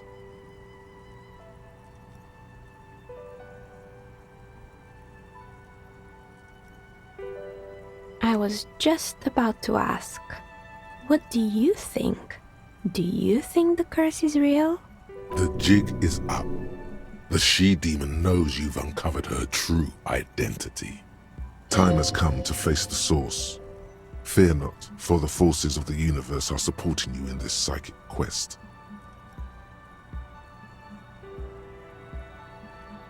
Exactly. Truth is always so disappointingly mundane and boring. But I'm glad we got this sorted out. Anything else I can help you with today?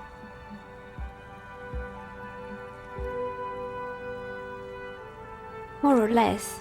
Are you interested in anyone specific? There used to be a fashion atelier here, but I have forgotten the head designer's name. They were doing well for a couple of years, until the insect rights activists came. Yeah, the atelier didn't know it either. They produced a certain collection that used chitin among the materials. Apparently chitin is made in the Occident, where it's extracted from beetle wings. And you know how all kinds of political movements are big in the Occident. The activists shut down the biggest chitin supplier, which of course caused the price to skyrocket. And, naturally, all the most fashionable tastemakers refused to be seen in chitin from then on. The atelier went bankrupt before they could finish the collection. Actually, insects do have brains, but yes, I understand what you're saying. I think the protesters took it a little too far. As she shifts around, you notice several dead flies on the windowsill in front of her. Legs up. They're not moving. Anything else?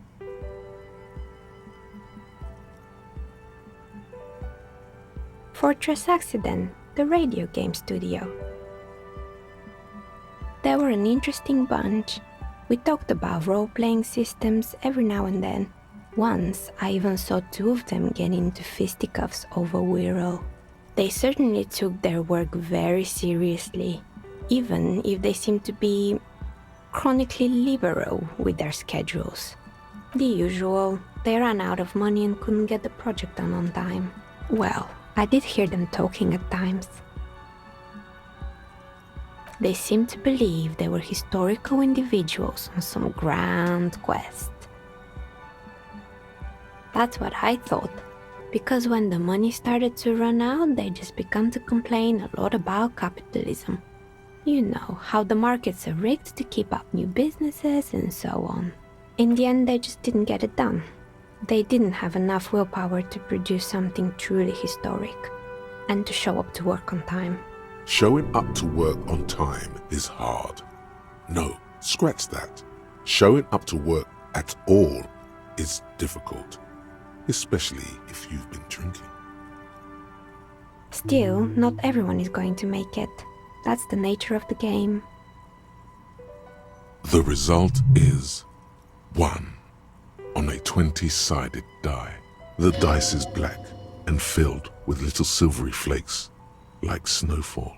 Anything else?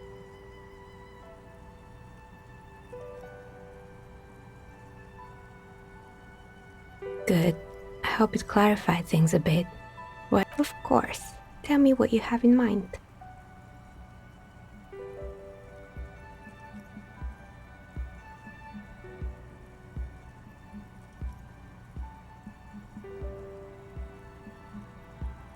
I think I have just the right one for you. Police colors. Not the most original, I know, but sometimes the obvious choice is obvious because it's best. Here, catch. They're a gift from me.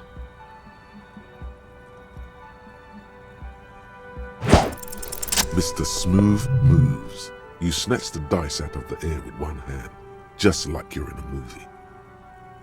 Oh, what are the odds? The red one is made of bloodstone with a lapis lazuli inlay, and the blue one is the inverse. I believe these dice are your lucky charm, officer. She winked back at you. Can you believe it? You truly are Mr. Smooth Moves. You definitely need luck in Martinez. Was there anything else?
Oh, it's you again. Are you looking for a die? You feel nothing. If anything, it's uncomfortably warm in here. Excuse me, what are you doing? Officer!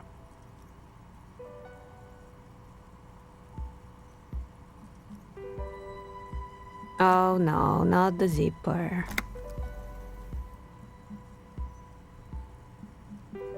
No, I don't feel hot. We're in a derelict smokestack. If anything, then it's cold here.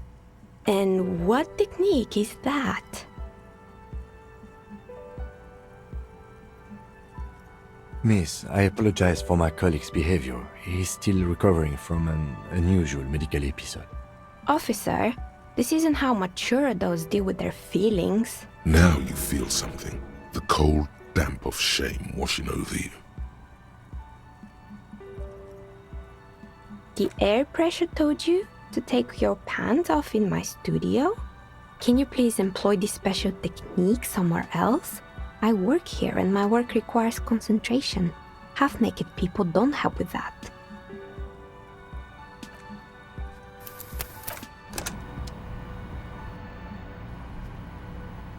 Oh, it's you again. Are you looking for a... You feel...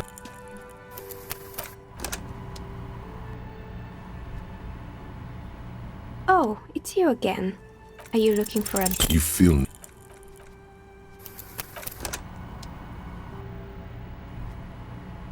Oh, it's you again. Are you looking for a dab? A gust of cold air sweeps through the chimney. The stones and minerals on the shelves rattle as though agitated. For a moment, it almost feels as though you're outside the building, exposed to the atmosphere. Didn't we already talk about this?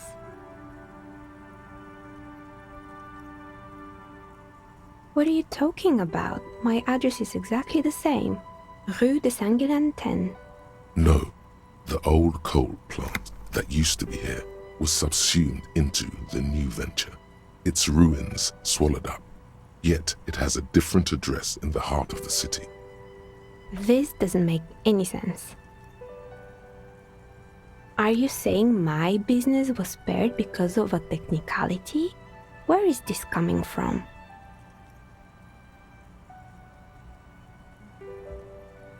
You're right. I should take a trip to the roof once the snow is gone. Does it mean that I'm safe from failure? Don't let her become complacent.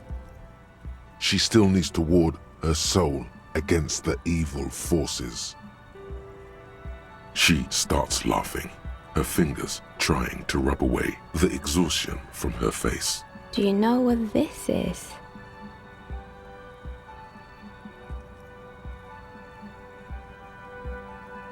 It's a mourning ring. I made this when my first company failed. It was a small jewelry shop right here in the East Delta Commerce Center, built with the little I inherited from my parents. I drove it into the ground within a year. I didn't have what you would call a viable business plan. It wasn't just a jewelry shop either. I always thought that it was just the world that you were supposed to try again and again until you finally succeed. And now you're telling me what? That it was all because I didn't run my little shops and ventures from a dump inside an abandoned chimney? Yeah. Or maybe it's the entire world that's cursed. It's such a precarious place. Nothing ever works out the way you want it. That's why people like role-playing games. You can be whoever you want to be, you can try again. Still, there is something inherently violent even about dice rolls. It's like every time you cast a die, something disappears. Some alternative ending or an entirely different world. But anyway, thanks for sharing your theories, officer.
crumpled billboard reading, Samaran butter soaks in the canal.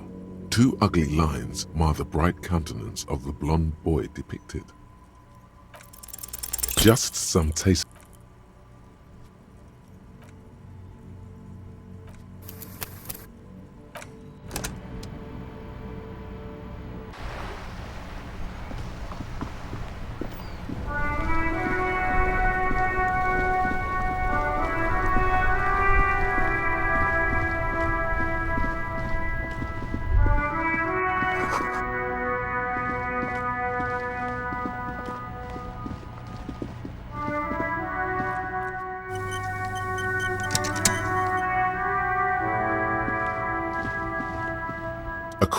Whatever it is, the boy on the billboard seemed, judging by the size of the impact and the parallel lines of burnt rubber, the cause was probably a motor vehicle.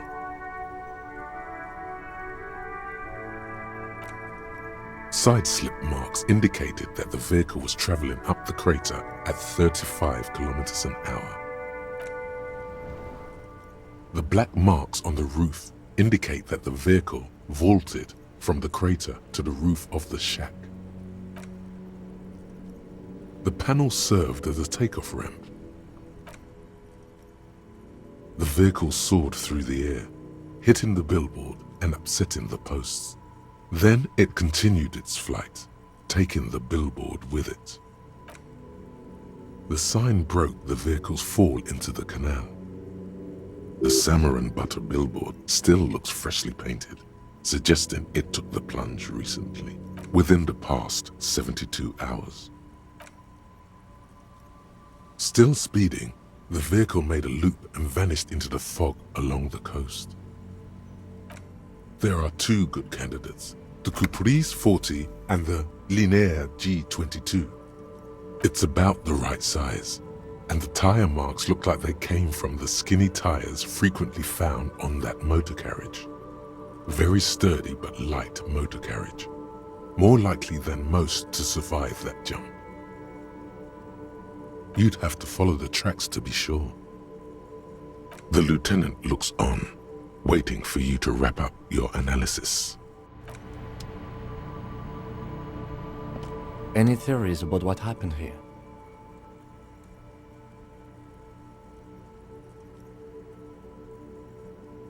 What kind of car do you think it was?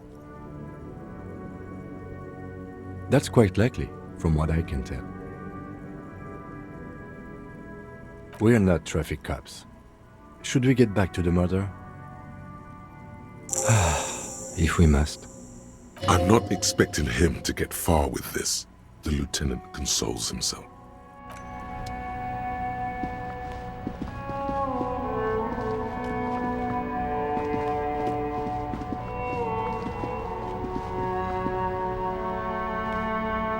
A rusting control. This panel, you pull the lever all the way up until the metal clicks against the contact pins.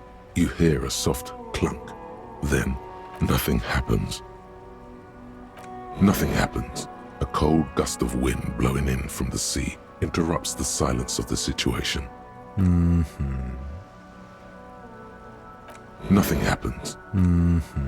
A spring brings the lever back to its original position. You still need to close the water lock to get across the canal, some other way. Wasn't there a sign over there saying functionality will be restored on Wednesday morning?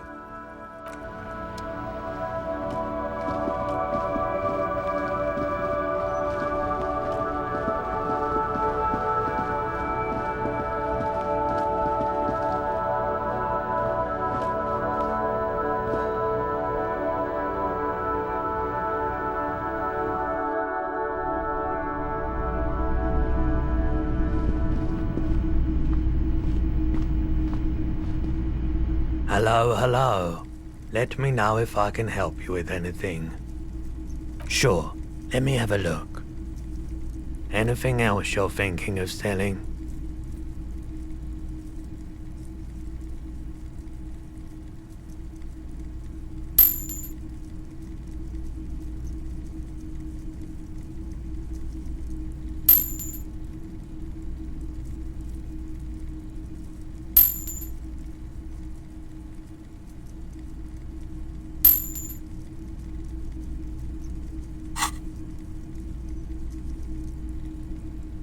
I'm not purchasing any more clothing at the moment. Another time, perhaps. Traffic? I'm sorry, officer, but I don't drive.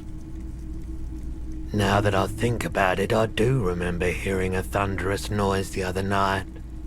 Some kind of powerful electric vortex hitting the shop, and then moving on. That sure narrows down our list of suspects. He shakes his head, slowly. Sure thing. Maybe. Shady-looking guys came in here yesterday, looking like they'd just taken off their Wild Pines overalls.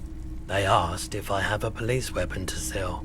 I told them I already sold it. They went their way.